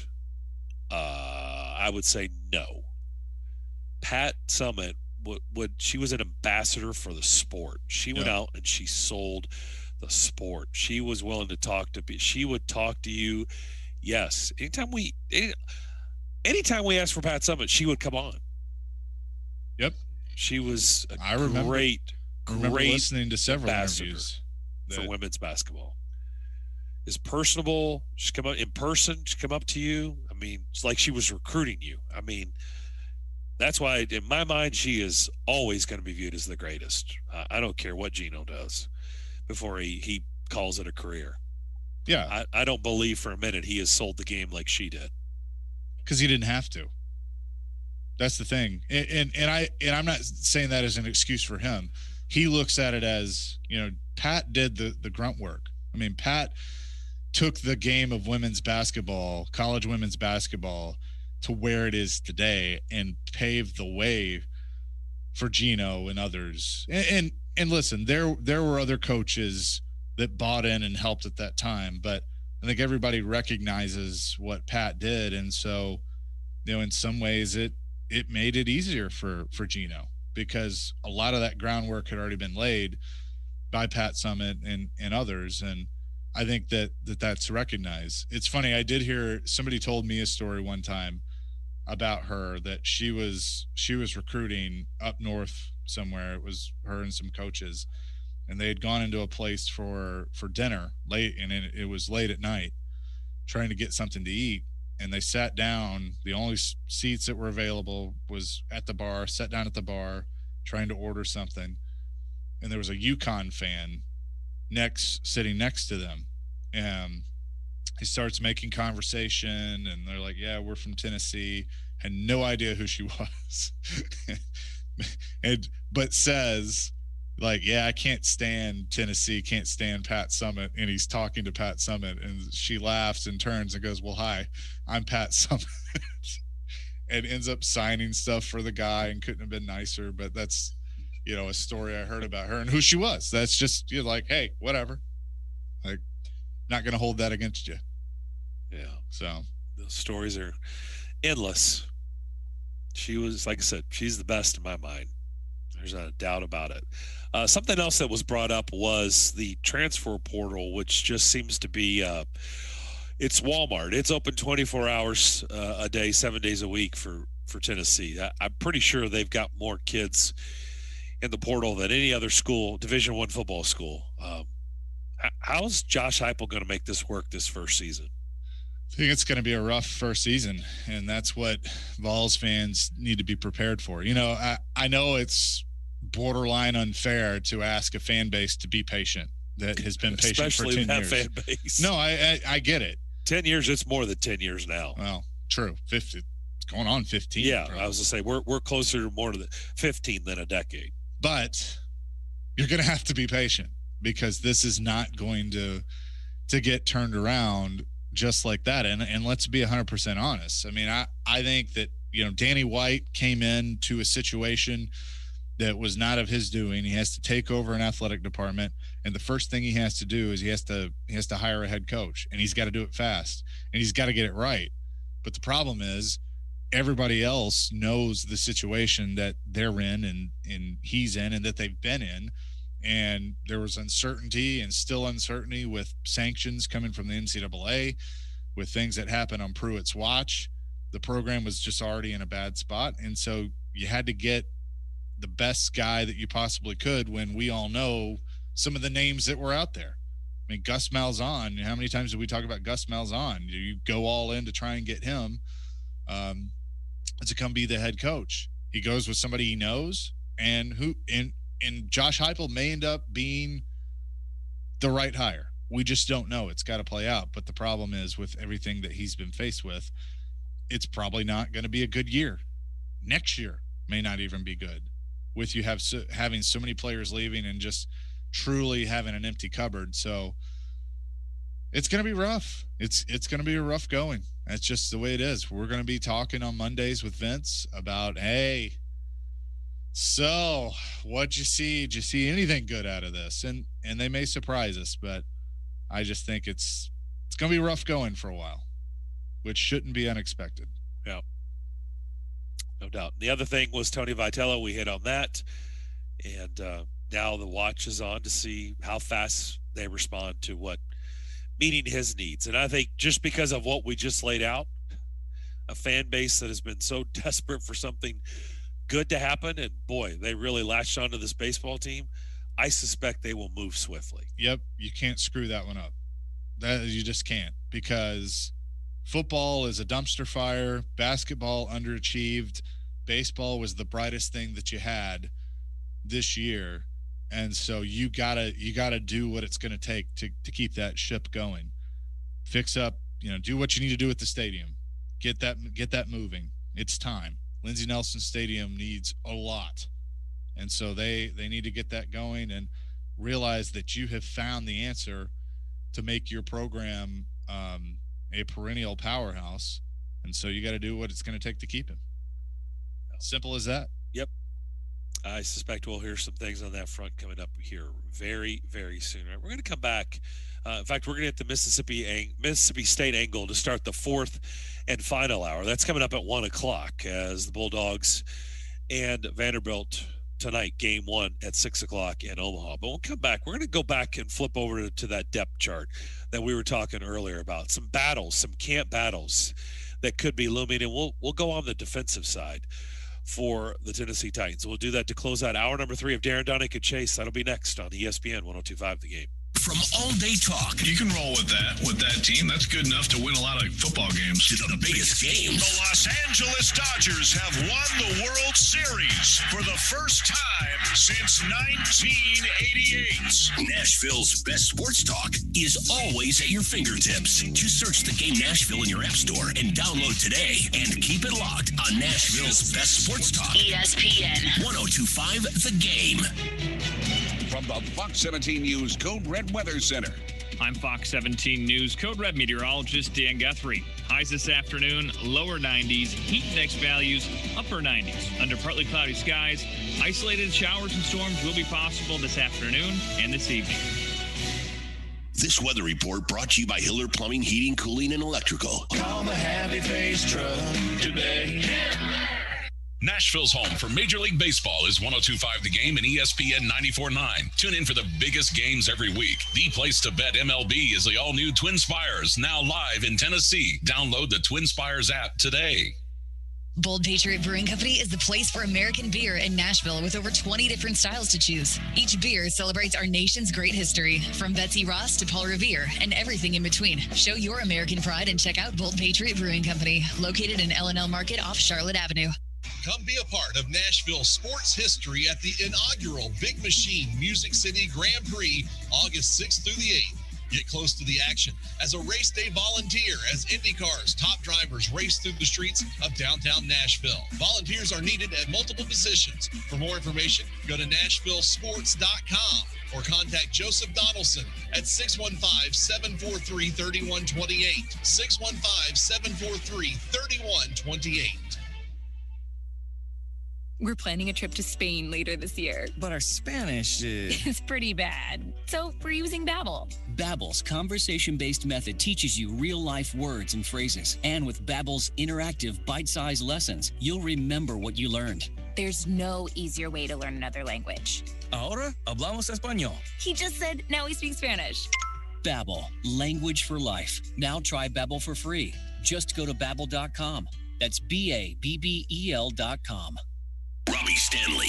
I feel like this could be the start of something special. Joe Rexrode. I think it means that we've got, like, the toilet bowl competition it's very strong. Get your morning started with Robbie and Rexrode every weekday from 6 to 10 on Nashville's best sports talk. ESPN 102.5 The Game and the Game Nashville app. If you've missed any of today's show, just search Darren, Daunic, and Chase on Apple, Spotify, or on your favorite podcast platform.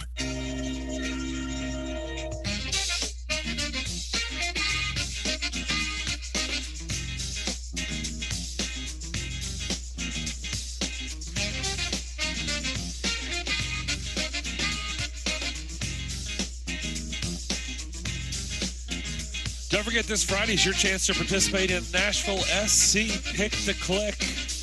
That's brought to you by Camarena Tequila. If you guess correctly which player will score a goal in their game, this Saturday night you win a prize pack and a 4-pack of tickets to an upcoming Nashville SC home game. Remember, that Pick the Click on Friday morning will be at 9:45. Back here on Darren, Daunic, and Chase. Darren McFarland, Chase McCabe with you. We just got word from down in Georgia that evidently Mahoney and his team lost a heartbreaker where they were 3 outs away from getting to the finals. But I guess there was a walk-off. Of course, it wouldn't have been a walk-off. You can't be 3 outs away and get a walk-off. Did I read that? I thought that's what he said. He said it was a walk-off, home run, 3 outs away from the final. I don't know. Driving home. Yeah, I hate that for Willie and Mahoney. Yes, Mahoney had another big pinch hit again. So good for him. But, all right, so let's talk about the depth charts. Let's talk about some camp battles. Titans are about a month away from getting things cranked up. In fact, I think they report on the 27th, or they get started on the 27th. So, I mean, we're a month away. Exactly a month away. When you think about, we were referencing Ben Arthur on the Tennessean. I put that out there that he put out over the weekend roster projections for this upcoming 2021 season. who makes the cut. And he's the new beat writer for He's those the of new you. beat writer for the Tennessean. Yep. And he's got them keeping 8 linebackers. Bud Dupree, duh. Harold Landry, duh. Sean Evans, duh. Jayon Brown, duh. David Long. I'd say duh. Duh. They like him. Then Monty Rice, the draft pick. Mm-hmm. Yes. That's yeah. Duh. I mean, I would say, yeah. I mean, because I think they look at him as possibly for Evans. Right, because you have to assume Evans and Brown, this is their last year together. They're both not going to be back. Brown's on a 1-year deal. Evans is essentially he's on a 1 year. He's got 1 year left. You're not going to be able to keep them both. Plus, David Long is somebody that you've been developing and hoping is going to be able to step up in a different role. Monty Rice is the other replacement. So I'd say duh. That he's making it. The other two, that's where I think there's a battle. But then that means there's some names that aren't making it that have been here. Yeah. Roberson, Wyatt Ray, those Skipper guys have been here. Skipper played towards the end of the year. Yeah, I didn't even think about that. You're right, he did. Yep. So I don't know. I don't know if I guess they're going to keep 8. I think the thing that and this is hard. This is well, you're lumping in middle and outside together. Of course, I'm right. I'm just in general linebackers. So I guess yes. I think the other ones we talked about on the other side of the ball, we kind of felt like there was a chance. Like, do they keep that number? You know, like he's got him keeping 5 running backs. I don't think so. I think we both agreed probably 4. 6 receivers? I guess. Yeah. Right now, I'm saying yes. Yes. Because everything kind of comes 4 back to tight ends. Yeah, which I guess. Right. So there could be a maneuvering around a position here, a position there, where one, it's a little bit smaller number, which then gains a bigger number somewhere else. So I'm okay with the number. I don't think the linebacker position is going to create any real crazy camp battles. Do you agree with that? Yeah, because I mean, you're like maybe one spot.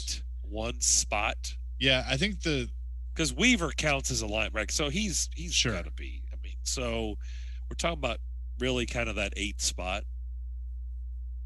Which Ola Daunic, who we had on, he was kind of brought in for his special teams prowess. So you kind of figure he's got a good shot to make it. Got the inside edge, maybe. The defensive line up front, I think, is the one that, like, he's got 6 defensive linemen. Yep. Jeffrey Simmons, Danico Autry, Laurel Murchison, Aubrey Jones, Naquan Jones, Tierre Tart.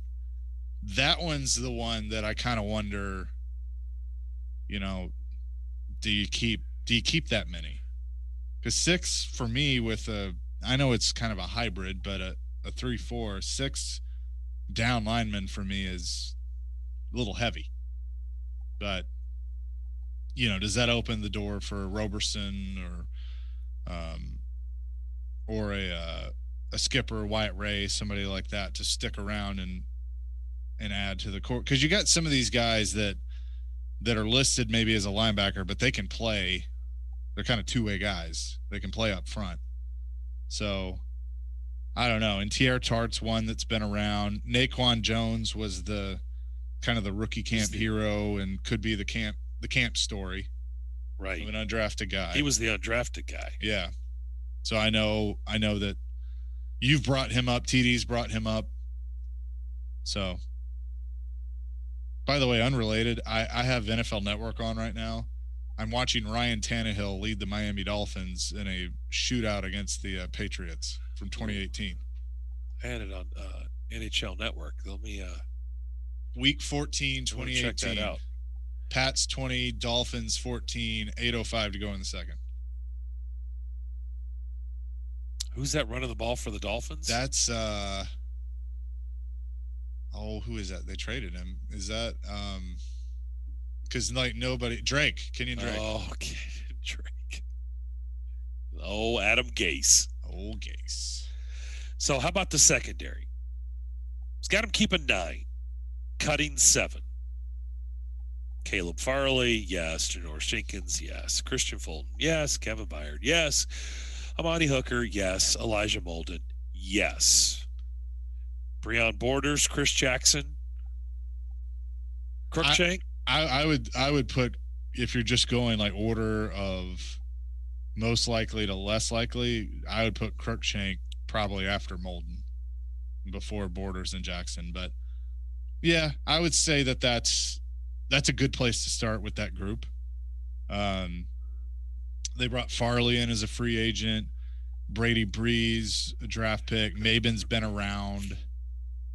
But I would say that overall, that the 9 that he has, I'd say is probably spot on right now, unless somebody really pops out at camp.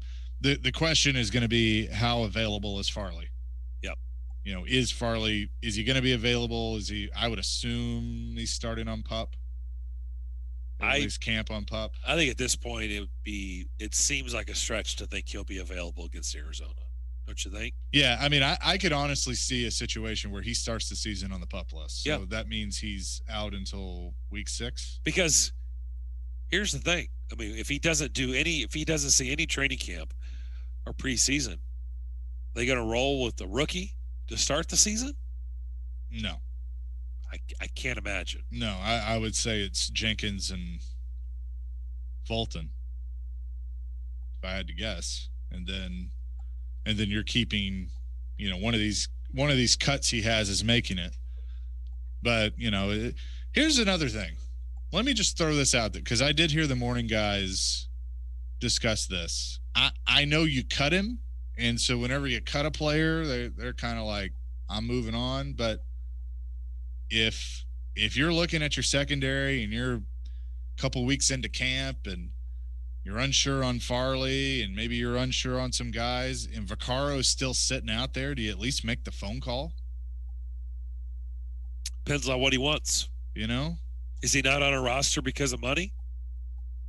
I mean, I think Tehran brought it up earlier. It's kind of the same situation that he was in when he was released from the camp, or from the Saints, that, he just, maybe he's priced himself too high right now, and he sits around and waits and gets into a situation in training camp just like he was when he was here. Because I believe that if the Titans were to call, I mean, they wouldn't be the only team calling at that point. I think there would be others, because you always have the big injury. Guy blows his knee out in practice or something like that. I mean, that's exactly what happened here. Well, yeah. Wasn't it Pollard? No, it wasn't Pollard. It was who was it? No, this was after. It was another big hitter. It was who we enjoyed. Really enjoyed. Yeah. He was doing. Why am I blanking? Real estate. Yep. Really good guy to talk to. But that's how they got him, right? Yeah, it was Cyprian. Jonathan Cyprian. Jonathan Cyprian, that's right. Big hitter. Yep. So, Cyprian goes down, blows his knee out, and Vaccaro's on the street. And so you're able to get him. But I think that this is a solid group if you can get something out of Farley at some point. Fulton can take huge steps forward, and you get more out of him than you did last year. Byard can bounce back. That's another one that we haven't really talked about all that much, but Byard's got to have a bounce back year. And can Amani Hooker handle being, an every down guy, or just about every down guy, but being a starter at the other safety position? I think Amani Hooker has been a good addition to this team. He's made a lot of plays, but now you're asking him to go even a step further with Vaccaro gone. And then you have your depth guys filling in where they can. But, I like Elijah Molden. There's a lot of hype with Elijah Molden, but you're not necessarily asking him to be a starter right away. He may have to be, but you got a lot of young players in that secondary that you're going to have to see something from. Before we get out here this hour, let's go to our phone line driven by WilsonCountyHyundai.com. Adam is up. What's up? Hey, so I'm probably going to ask you a question that you don't know the answer to, so I'm sorry, but I think of Jim Schwartz, man. Like, is he going to have input on this roster trim down? Is he going to, like, you just keep talking about the 3-4. I don't even know that he's ever even coached a 3-4 before. So I'm excited because I'm an old head Titans fan, and I want to see what he can do, but I don't know how involved he is. So is he even going to get to participate in trimming the roster? I don't think he comes in if he doesn't have any type of input like that. Like, why even take the job? I don't know the dynamics behind the scenes on that. It's a good question. Adam, I don't know. I mean, obviously he's going to weigh in on what he sees, but to like actually sit there and is he going to beat the table for somebody? I don't know. That's like I said, to an extent you want him to. Good question. I mean, he's going to have input. To how much weight does that carry? How much actual influence does he have on, this roster moving forward coming out of camp when they've got to trim it down to 53, which is what, towards the end of August, right? Or is it the third week in August when they got to get it to 53? I honestly, like, with all the weird roster rules last year, I've kind of lost track of when things happen. And are they able to do some of those same type moves? Because I think the whole, calling two guys up from the practice squad on game day, that was going to happen anyway. That wasn't just a COVID rule. That was actually a new roster rule that was put in place. So they'll have 55 on the roster for game day. So, yeah, I don't have a clear-cut answer on that because I have no idea what the dynamic is behind the scenes. Yeah, but I suspect a guy that's got those skins on the wall and, coming back here, agreeing to this would probably have input. Yes. How much? To what degree? How much weight does it carry? I just simply don't know. I pulled this up from NFL.com. This was on June 2nd. NFLPA likely to keep in place modified IR rules, 16-man practice squads in 2021. Yeah, not surprised. Not surprised at all. All right, we'll come back. Final hour of the DDC next. ElectronicExpress.com. We make it happen. We all make plans. Big plans, little plans, plans to save, plans to walk the dog, plans for after work. Even plans for when our plans go wrong. It seems like we make plans for everything, except ourselves. At Farm Bureau Health Plans, you are the plan. Your health, your smile, your spring in your step, and your family. And that is the best plan of all. Farm Bureau Health Plans. Plan on us. Visit fbhp.com. The ultimate social experience is coming to Nashville. My Wine Society presents Blended Festival, August 13th and 14th at First Horizon Park, with live performances by Cascade, Lil Jon, Matt Stell, Blinko Brown, Bryce Vine, and more. Enjoy Blended's massive 100-foot wine tasting tent and indulge in culinary activations by Nashville's hottest chefs. There's also Blended's relaxing wellness lounge, VIP village, and a whole lot more. Get Blended. Tickets on sale now at blendedfestival.com. Use promo code GAME at checkout for 10% off your ticket. Hey, it's Jared for TriStar Moving. If you're looking to move, you need to give my friends at TriStar Moving a call. At TriStar Moving, you'll get 5-star service throughout the entire process. Everything will be taken care of, from covering your floors, banisters, railings, front door thresholds, furniture, TVs, and more. They took great care of my move and made it as stress-free as possible. If you're looking to move, give TriStar Moving a call, 615-640-1219, or visit them at nashvillemoving.org/radio and get 5% off your entire move. TriStar Moving, my official movers. Tune in every Wednesday at 4:30 p.m. for Nashville's own Jason Fitz with Jarrett Stillman and Company. Fitz started his sports talk career right here on 102.5 The Game, and now he anchors shows for ESPN. Jason Fitz is brought to you by Blood Assurance. Give blood. Give local. Give life. Nashville's best sports talk, locally owned, home of our Nashville Predators. WPRT-FM Pegram, 97.5 Murfreesboro, WBUZ HD2 Laverne. Online at thegamenashville.com. We are ESPN 102.5 The Game. Live from the Wholesaling Studios, powered by RumbleOn.com. It's time for Darren, Daunic, and Chase. With hosts Darren McFarland, Willie Daunic, and Chase McCabe. On Nashville's best sports talk. ESPN 102.5 The Game.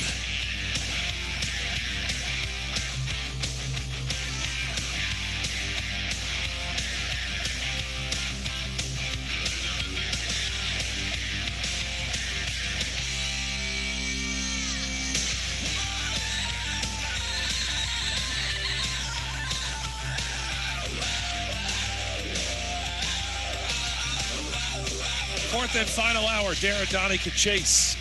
You're on ESPN 102.5, the game on this Monday afternoon. Hope everybody's had a good day thus far. Game one tonight, College World Series National Championship. Yeah, all SEC, Vanderbilt and Mississippi State tonight. First pitch at 6 o'clock. We got the Vanderbilt side of things with Kevin Ingram, their play-by-play voice back in the first hour of the program. Now we're going to get things on the Bulldog angle. We bring in Robbie Falk from 24/7 Sports. He covers Mississippi State. He now joins us. Robbie, how you doing? I'm doing pretty good, fellas. I'm downtown Omaha right now at a sports bar called DJ's Dugout. And so if you hear some expletives in the background, I apologize. If you hear bars clanking, bottles clanking, or people yelling or whatever, that's my excuse. So, well, the big question is, will we hear cowbells? I have not heard a cowbell yet. Okay. There have been several maroon and white cheers in here, but no cowbells yet. Between the cowbells and the Vandy Whistler, how loud was it going to be tonight? I think the Whistler is going to take precedent because I don't think there's any cowbells allowed. But it will be quite annoying, and I just hope that there's not a whole lot for him to whistle about. Yeah, in all seriousness, has that been, and I don't know the answer to this, but I know, like you said, they're not allowing the cowbells in there. Was that a bone of contention with the fans? Were they ticked off about that? Because obviously we saw the atmosphere in Starkville for the Super Regional, where you had over 40,000 people that came to that Super Regional. I mean, it was an unbelievable baseball atmosphere, but not able to recreate that in Omaha. Was that a big deal with the fan base? No, I mean, it's pretty much understood that there's no cowbells allowed to this event, but it's still a pretty great atmosphere, and it's going to be even greater on Monday and Tuesday, possibly Wednesday night. And there's just a flood of maroon coming in here right now, and I think it's going to be a rocking atmosphere. It might not be quite as rocking as it was at Duty Noble, but it's going to be pretty close to a home game for Mississippi State. What did you think, Robbie, coming into this? It's obviously the best last 8 teams, the best 8 teams in the country left coming into the College World Series. Mississippi State coming in this spot. Did you feel like we could be having this conversation here on a Monday afternoon, getting ready for the national championship game? What were your thoughts at the time? I did think that this team was capable of getting to the national championship game, but there was a lot of things that has to happen for Mississippi State to get to that point. And pitching was the big thing for them. They were going to have to really pitch it well, and they got probably the game of Will Bednar's life against Texas to start. And then against Virginia, it was the exact opposite. They had a rough start, and the bullpen really kind of saved them. And they got some big hits. So they've got some solid pitching performances here, and on top of that, they've gotten some big hits when they needed them.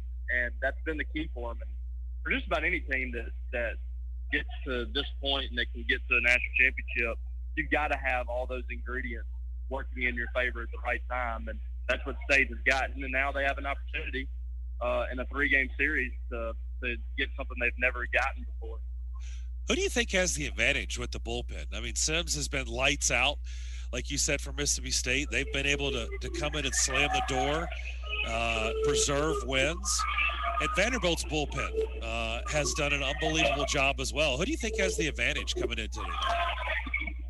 I think Vanderbilt has the advantage from a pitching standpoint because they're going to be throwing one of the best pitchers in college baseball in game 1. And that's something that you can't really substitute there to have that advantage to pitch him. He was not supposed to pitch in that game. I mean, he was going to be pitching in that final game against NC State, and then that game got canceled. So that was really a huge deal for Vanderbilt to be able to save him for the first game in the College World Series Championship. And I think it's going to be tough, but if Mississippi State can find a way on Monday night to take that first game, they're in tremendous shape because things kind of reset after that. How big have Tanner Allen and Rowdy Jordan been for them hitting-wise in this College World Series? They've been huge. It hasn't been the greatest stretch for Tanner Allen and really for Rowdy Jordan either. but both of them have had some big moments, especially Tanner Allen with his 3-run home run in Game 1 to give State the lead. He has not had a great series at the plate, but just a couple of big-time hits have been huge for him. And, he's kind of worked through some tough moments in this thing, and he's still been a huge part of things for Mississippi State. They're going to need both of those guys to have a big series. And they did against Vanderbilt last time, so we'll see if they can duplicate that. Yeah, and I mean, Robbie, it's not just that Tanner seems to be a popular name with these teams. You've had the others, Logan Tanner and Tanner Leggett, of course, that have stepped in. What are they going to have to do to help with the offense as well? It's just all hands on deck, and that's what it's been like for Mississippi State all year. They've had guys all year step up that some of them were unlikely heroes. Tanner Leggett is a guy that has been a reserve most of the season. He started a few games, but he was a defensive replacement later in that ball game the other night. He comes up in a spot that nobody really wanted him to be in, and he came through. I mean, everybody was hoping that would have been Rowdy Jordan or Tanner Allen in that spot, but it was him, and there was nothing Mississippi State could do about it. And all he could do is just go out there and win the ball game for State. I thought that spoke volumes about what Mississippi State's been about this year. Just, all hands on deck. Whoever is called into that opportunity, they've been able to make the best of it. And that was the perfect example. You had a pinch runner in there, and Braylon Skinner that came in at first base after a hit batter, stole second, got into position for a big hit, and they got it. So do you believe if this goes the distance and goes 3, will Bednar be available for Game 3, or would it be more of a he's used maybe used in relief, or do you think he can make the start? I think they could get him in there for Game 3. I don't know how long to get him. I don't think he would be particularly sharp, not as sharp as you want him, because he's going to be coming off of 3 days rest, I guess. I think that would be optimal for Mississippi State. If you could just get, one time through the order with him and just figure it out the rest of the way, that would be a big deal. We've talked a lot about on this show with, clearly Vanderbilt and what they have done with Tim Corbin and, being the defending national champions, even though it was a couple of years ago. But Mississippi State has a lot to brag about. And just the SEC as a whole, watching the SEC really come on like it has as a baseball conference. What are your thoughts on that?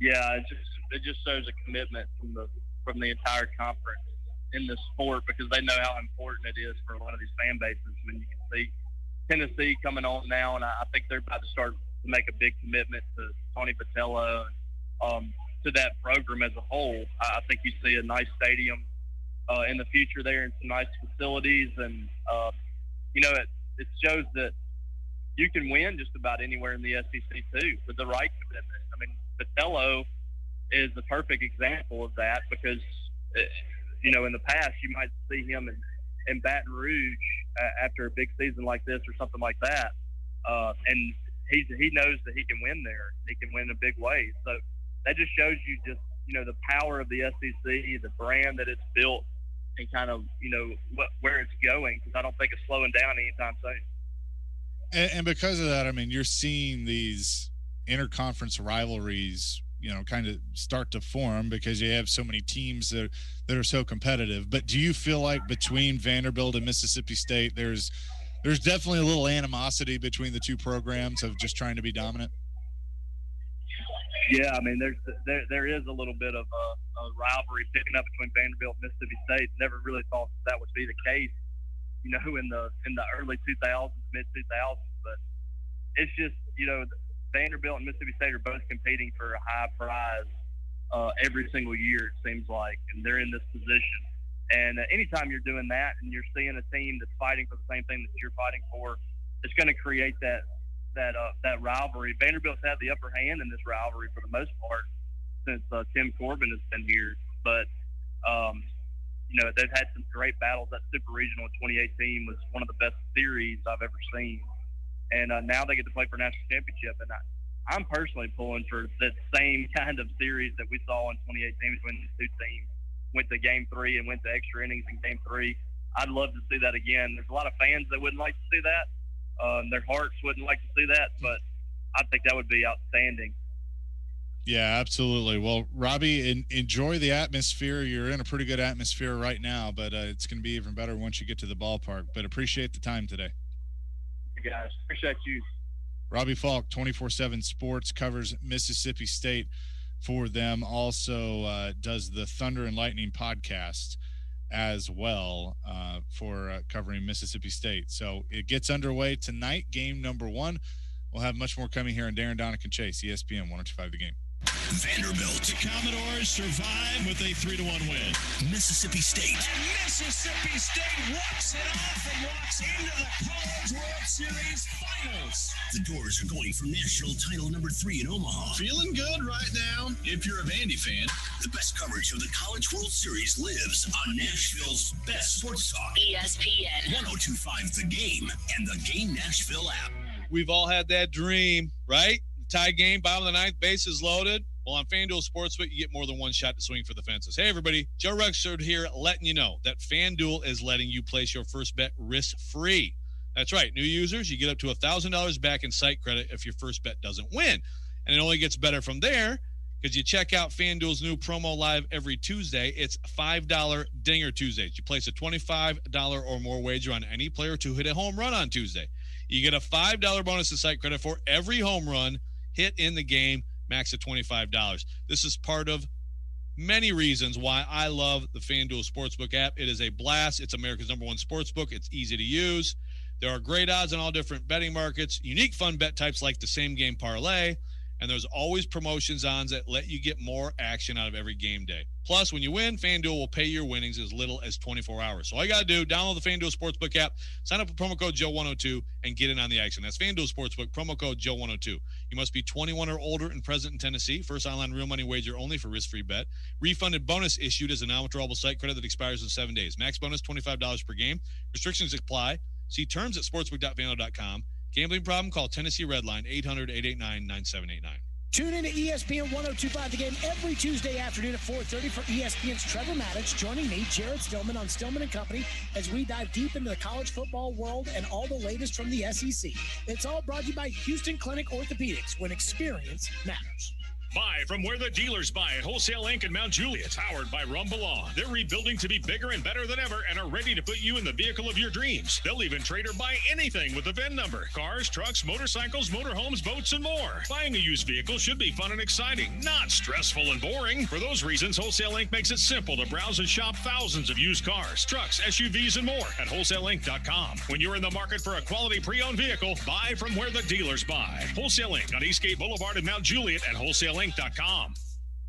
After a long, cold, miserable snow shoveling polar vortex frostbitten winter, the last thing you want to do is yard work. So here's a helpful tip to get you out of raking and reseeding. Advice on how to get going instead of whacking weeds and mowing the lawn. Zoom across your yard with precision and ease on a new Kubota zero-turn mower. Right now, you can get 0% financing up to 72 months on certain models. Visit Coleman Tractor, featuring Kubota's full line of Kubota lawnmowers, tractors, utility vehicles, and more. Check out the all-new Sidekick utility vehicle with best-in-class acceleration and strength to haul a half-ton or tow a full ton. When your job demands precision construction equipment, Kubota has earned a solid reputation for well-engineered products that are reliable and deliver results. Coleman Tractor has 4 convenient locations in Middle Tennessee, Nashville, Clarksville, Paris, and their newest location in White House. Now through June 30th. See us or go to KubotaUSA.com for more information.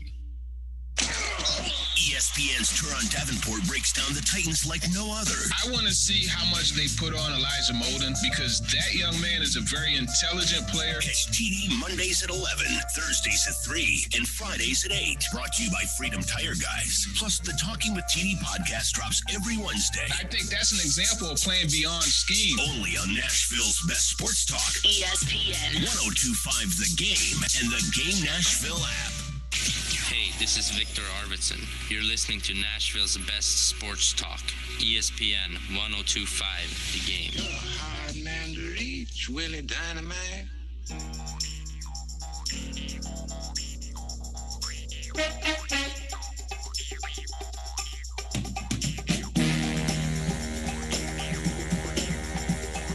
yes. The official theme of Willie Daunic. Welcome back into Darren, Daunic, and Chase, ESPN 102.5 The Game. Chase McCabe, Darren McFarland, and headed back from Georgia, the one and only Willie D. Willie Daunic. What up, WD? What's up, guys? You know, we're hanging in there. We're getting ready for an awesome night of sports that obviously, Vandy and Mississippi State take center stage, but we're just holding it down. But we hate to hear that it was a heartbreaker for young Mahoney and his team. Well, it was a great baseball game. I just don't know if I could make it watching these games. You've got such drama going on in the College World Series, and then you have this on top of it, where our team just got done playing in a 68-team tournament with teams from all over the country. We just lost to a team from Maryland that had players from several states surrounding there. I don't know if I can take it. I think I've got ulcers and heartburn. If I had hair, it'd be gone. So, but it was a really great competition. It was a little long. I've been here since Wednesday. I'm just about to cross back into the state of Tennessee. We've been gone a while, but it was exciting. That's for sure. I didn't realize you were gone that long. Yeah, we left Wednesday night. Of course, remember, I did the show with you guys Thursday and Friday from Georgia. So yeah, that's true. Darren has rejoined here, but gonna be a fun one tonight. I mean, obviously, we had our show Friday with everything breaking with NC State, but they did play that game, and then of course it comes out in the wee hours that they were NC State was going to be out. What was kind of your initial reaction to finding out that Vanderbilt was going into the final, but probably not the way that they had wanted to? Right. I think from Vanderbilt's perspective, that's not how you would choose to go in there, but they had no control over it. So what's done is done. I think it's just astonishing, when you go back, and I'm sure you guys discussed it a lot earlier in the show, but when you think about when Darren started passing along the tip that he got from his friend that had the inside knowledge of NC State's situation, it is absolutely incredible how accurate to a T that information was and how it proceeded from there.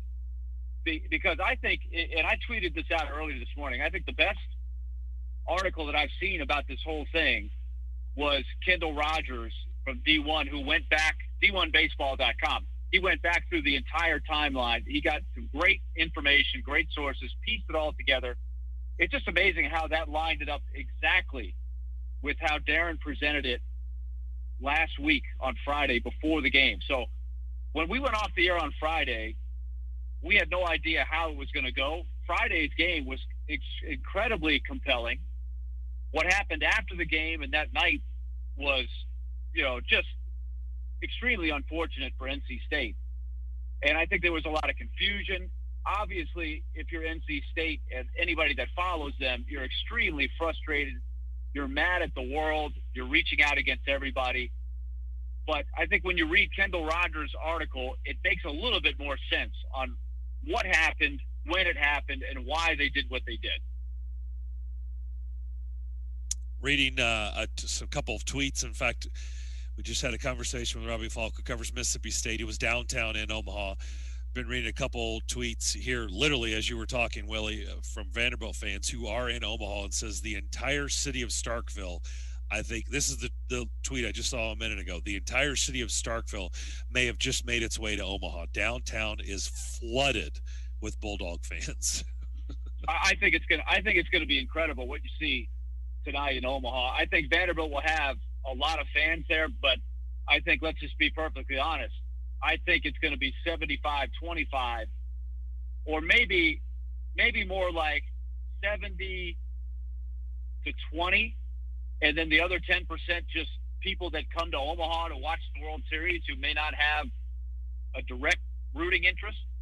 But I'll never forget the first time I was a freshman at Vanderbilt, and we played at the old Duty Noble Field in Starkville, and I saw I just had never played for any. I had never played in front of anywhere near that many people, and now they have an even bigger stadium that seats between 14 and 15,000. They had almost 41,000 for their 3 games in the Super Region. Yeah, they have an unbelievable following, and I agree with you. They're all.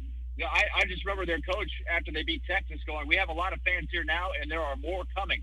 And you cannot have 2 more different makeups for teams, both in a real positive way. Both teams do it differently, but they're just diametrically opposed in their approach, and so it makes for a tremendous rivalry. I just cannot tell you, I think, how competitive this series is going to be, because when you look at the last 8 to 10 times these guys have met over the last 3 years, I don't know that there's been a bad baseball game. Every single one of them has been about as intense, where every pitch you're on the edge of your seat. I think that's what you're going to see in this championship.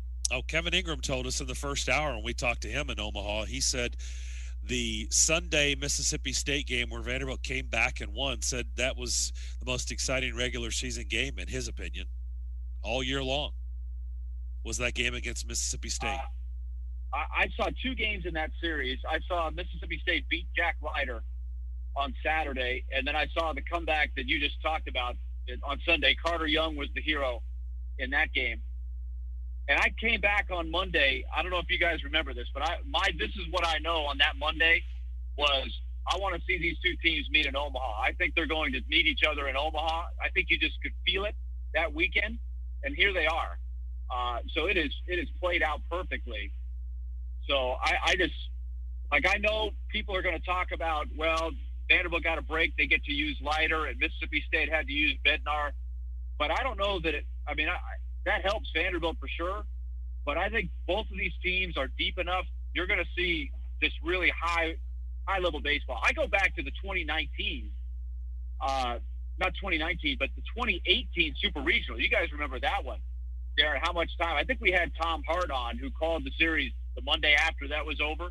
Yep. All 3 games went right to the wire. Each team exchanged a walk-off homer in the first 2 games, and then the third deciding game went to extra innings. That's where, to me, it started. It went to a new level of rivalry there, and since then it's just been at the peak level of interest. And the fans don't like each other. They get on each other. They think the other team has got an advantage. I mean, it's got everything you would want in a rivalry. So you think it's got the makeup for a one-run games, you think? Ooh. Well, in that park, don't you think? I think we've seen enough. Yeah. Especially with Vanderbilt. With Vanderbilt and with Mississippi State. Yeah, you're right. Look at all their games. I know. Every one of their games has been dramatic and right down to the last down. It's been incredible. Yeah, that's true. It is going to be really interesting. I think it will not really come into play, I don't think, as much tonight, but the rest of the series. Can Vanderbilt hit enough? Can they get their bats going? I mean, Mississippi State leads the country in strikeouts, their pitchers. They strike out a ton of batters. And Vanderbilt's bats have been quiet. Luckily, their pitching and defense, although they've had all these errors, their pitching has been outstanding. Quiet and inconsistent. Yeah, that's probably the best way of putting it. Can they get enough going offensively to win this whole thing? I think that's a great question. And Mississippi State has a lot of depth in their pitching staff.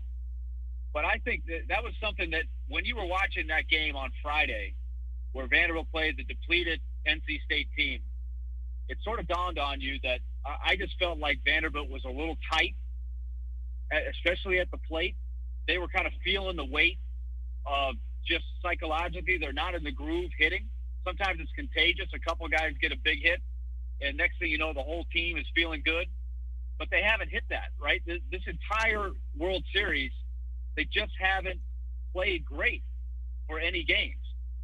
I wonder if a little weight is lifted just getting through that game. Because, you knew that it was just one of those miracle on ice kind of feelings. It just kept feeling like, oh, my gosh, NC State's still hanging around in this game. Why can't Vanderbilt get a big hit?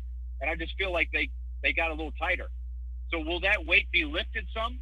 I don't know. But I think they're capable of having a breakout offensively, but they're going to have to do it against really, really good pitchers. And I think for Mississippi State, one thing I'm looking for tonight is their superstar closer, Landon Sims, has been pitching a lot in the World Series. He had a 3-inning save. I mean, it's like you have Raleigh Fingers or Goose Gossage out there, right? Old school saves, right? They're not coming in to start the 9th and get 3 outs. They're coming in the 7th or earlier if they need to.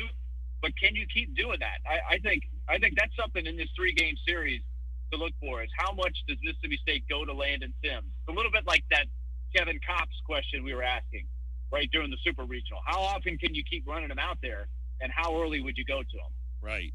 And McLeod, he's an incredible pitcher. McLeod is a good pitcher, but I mean he's got a high ERA. I mean, he's a good pitcher, but he has been you can't get to him. I mean, he has been roughed up. So I'm just saying he is a good pitcher, but I guess he's normally their number 2. Is that right? Right. The win that Texas had in that late game Friday, where Mississippi State came from behind and tied it up. They might have had a chance to close it out. Texas came back and hit a bomb and won the game. That forced Mississippi State to use their number 1, Jared Bednar, who's a tremendous pitcher. He beat Vanderbilt during the regular season. He beat Leiter, and he'll be a first-round pick. They had to use him to get here to the finals. So that certainly played into Vanderbilt's hands because, of course, also that game was Sunday, and so he would have to come on super short rest. I think he would probably be available for a game 3, kind of like Rocker, but how many pitches would he have? So that was definitely a break for Vanderbilt that Mississippi State couldn't close it out in the first game against Texas. I think what's amazing, I've always said watch the players, follow the players.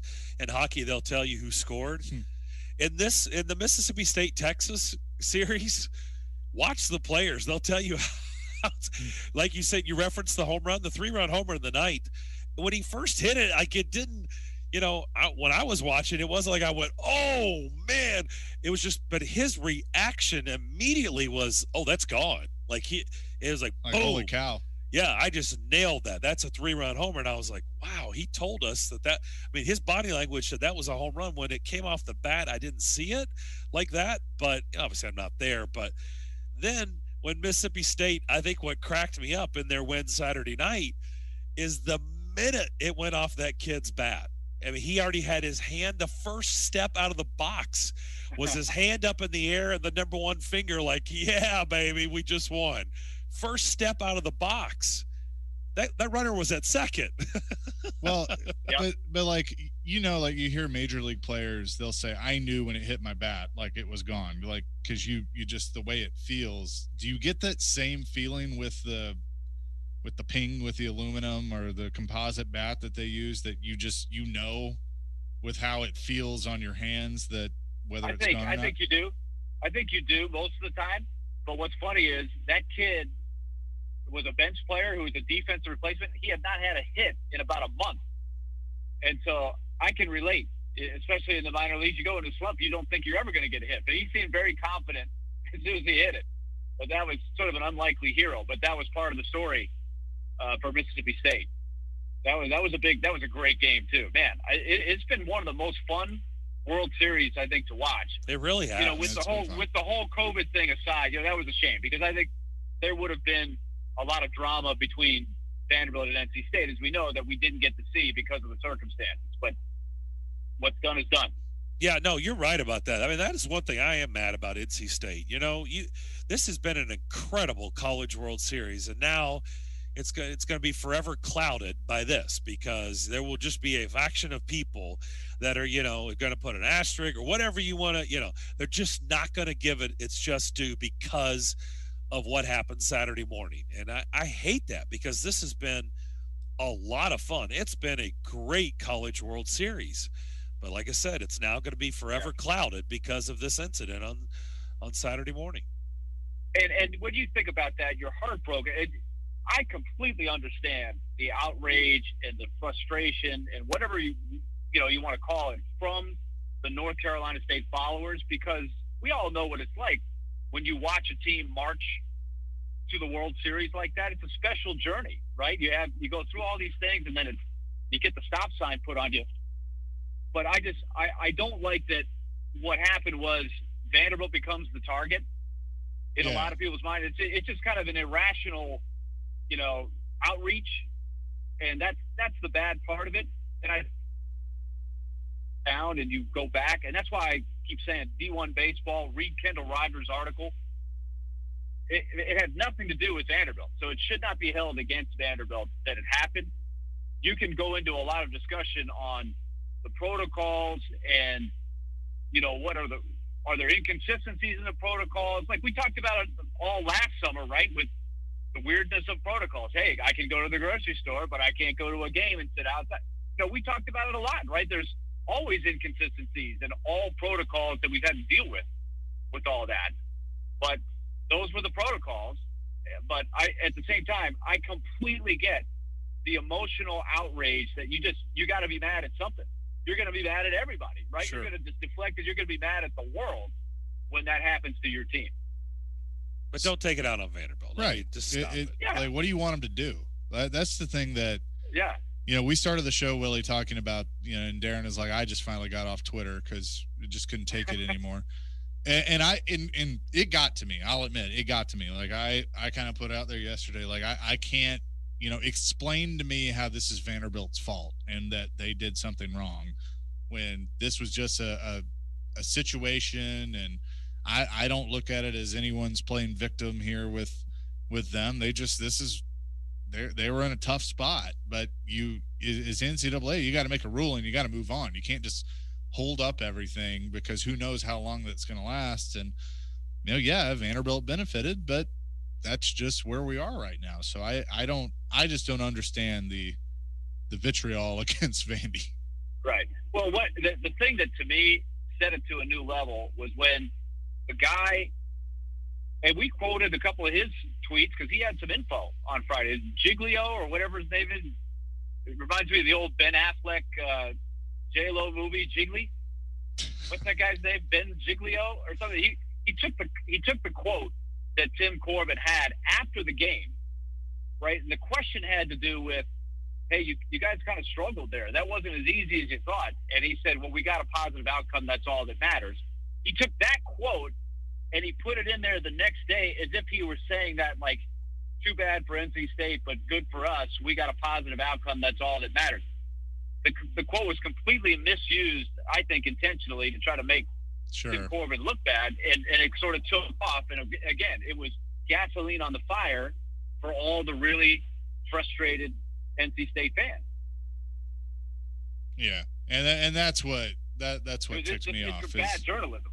Yeah, but that's where we are. You got to make the narrative. Like, what's gonna what is gonna be entertaining? What's gonna get clicks? What's all those things? And that's just not right because we all know Tim Corbin, but from afar, not everybody does. But that's beyond. That's not something that he would say. I think if he had it his way, they would have played Saturday, and the best team would be playing tonight against Mississippi State, whatever the outcome is. Sure. Sure. I mean, there's no question. Nobody would have chosen to have this happen. And it's too bad because I think the other part of it is, I think all of us mentally in our mindset thought we were kind of through hearing stories like this, but it was a sad reminder of what we have been through. They're not the first team, NC State, to have this happen, right? There were two hockey teams in the NCAA tournament. We know VCU in the NCAA basketball tournament had this happen. I thought another article that I read out of the, I think it was the Charlotte News and Observer, it had some more detailed quotes from the NC State athletic director as to why half of the team had not been vaccinated. And, I think all of us, in my mind, just my opinion, having been through a season in the NHL where we got tested constantly, I could not wait to get out of that. And that was part of my thinking, again, thinking beyond myself, too, as to why to get vaccinated. There was a lot of reasons, but that was one of them for me. It's just simply the hassle and the grind of getting tested. But the NC State athletic director did make this point. He said there were some players on the NC State team that felt like they didn't want to risk having side effects during the season. Like, you know, we know that some of us that get vaccinated, fortunately for me, it didn't happen to me. You know, you feel under the weather for a day or two. And I can understand during the season, you may not want to risk that. But unfortunately, that is what left them sort of vulnerable, where half their team was not vaccinated. And then the next thing you know, you had 8 positive tests when it was all said and done. And, you know, half of them were vaccinated, half of them were not. But when you had 8 positives, and we know, having watched and covered what happened with the Titans, you know, you're not out of it when you just have the 8. It's not like you can just run the rest of the team out there. That's what we learned throughout the season, is you got to shut down. And that is just the sad reminder of what we've been through. And I think mentally we thought we were out of it, and I think that made it hurt even more, I think, from NC State's vantage point. Yeah, no doubt. We'll come back. More on the other side as we get close to putting a bow on this Monday edition of Darren, Daunic, and Chase. We'll do that next on ESPN 102.5 The Game. Your speaker at home is so smart that even Alexa knows where to find Nashville's best sports talk. 102.5 The Game is Nashville's best sports talk. Ask Alexa to enable 102.5 The Game. Once enabled, ask Alexa to play 102.5 The Game. Welcome to 102.5 The Game. We are Nashville's best sports talk, ESPN 102.5 The Game. From the Fox 17 News Code Red Weather Center. I'm Fox 17 News Code Red meteorologist Dan Guthrie. Highs this afternoon, lower 90s, heat index values, upper 90s. Under partly cloudy skies, isolated showers and storms will be possible this afternoon and this evening. This weather report brought to you by Hiller Plumbing, Heating, Cooling, and Electrical. Call the Happy Face Truck today. Houston Clinic Orthopedics at Harding Place offers world-class orthopedic care. The doctors at their Harding Place location specialize in general orthopedics, foot and ankle, hip, pain management, hand, wrist, and elbow trauma, total joints, and orthopedic spine surgery. They offer same-day appointments, so get back to enjoying life sooner. Schedule your appointment online at tnhouston.com. Conveniently located at 394 Harding Place in Nashville. When experience matters, trust Houston Clinic Orthopedics. If you missed the latest from Stillman & Company, delivered by TriStar Moving. Corey Curtis, News 2, is our guest here on the program. Fireball Hot Take Friday. Corey, what's your hot take this week? You know, I tweeted about it the other day, but it's time to consider that Tim Corbin might be the best head coach at any sport that Nashville has ever had. I mean, there are some other great ones, without a doubt. Ed Temple, Don Meyer, Dan McGugan, you know, Rick Bird, we can bring up names. But he's got 2 national championships. He's got a 3rd in sight. He's been at the College World Series 5 times.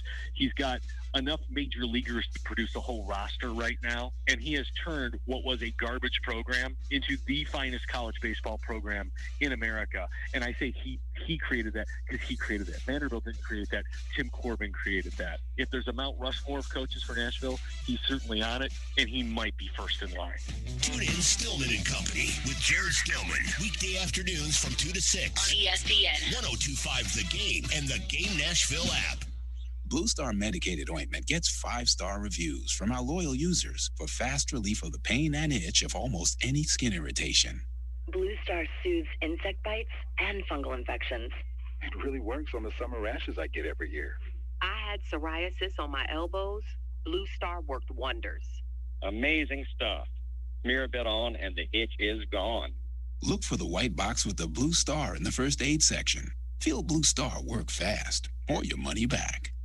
Jared Stillman. I mean, I'm serious. Who's going to be the quarterback of the Patriots? You cannot tell me it's going to be Cam. And Company. Do I think that he had a really, really tough job following the GOAT? Yes, 100% I think he did. Tune in Stillman & Company for your drive home. Weekday afternoons from 2 to 6 on Nashville's best sports talk. ESPN 102.5 The Game and the Game Nashville app. Interact with Darren, Daunic, and Chase. Call or text the show at 615-737-1025. Driven by WilsonCountyHyundai.com.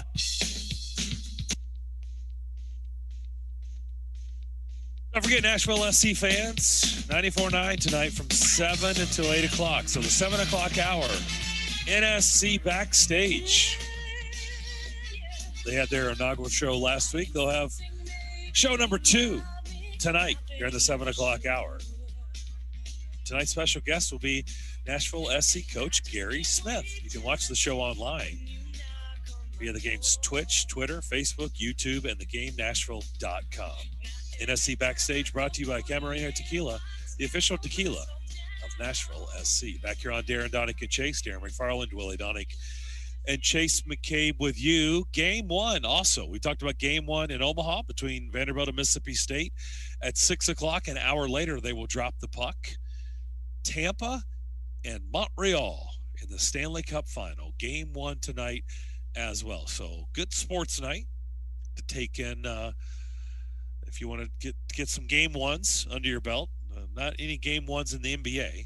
They're in the middle of their conference final. No, but that'll be a good one too. Yeah, I think so. But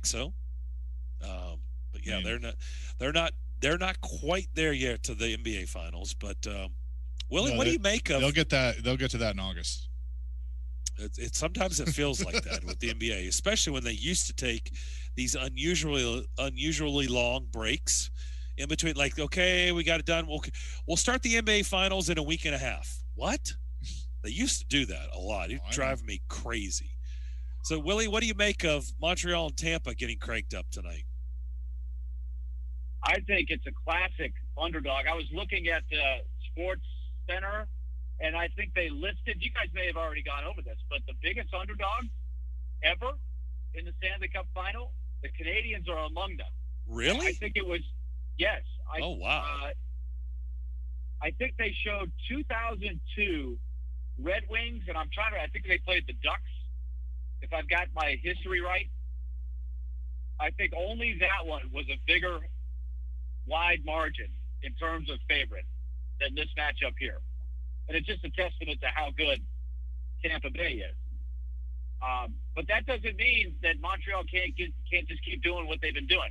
But I do think Montreal is going to run up against a team that's even a level better than the teams they've beaten. They've beaten some really high-powered offensive teams.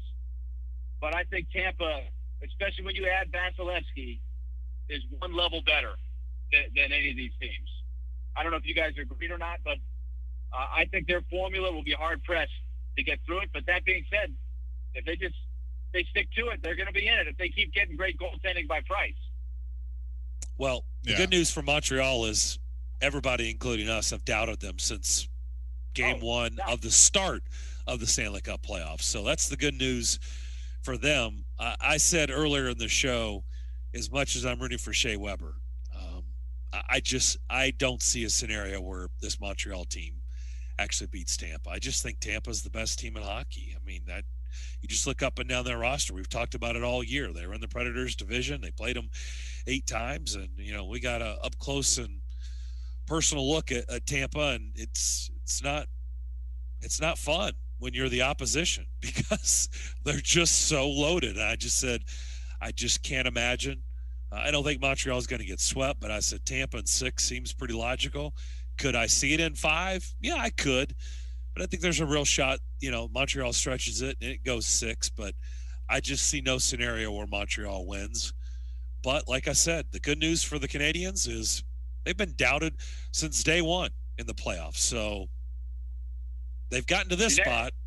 Yeah, and I think they were doubted before the playoffs even started because remember they sagged down the stretch in the regular season, and they sort of, in a lot of people's mind, had zero momentum. They were going backwards when the playoffs started.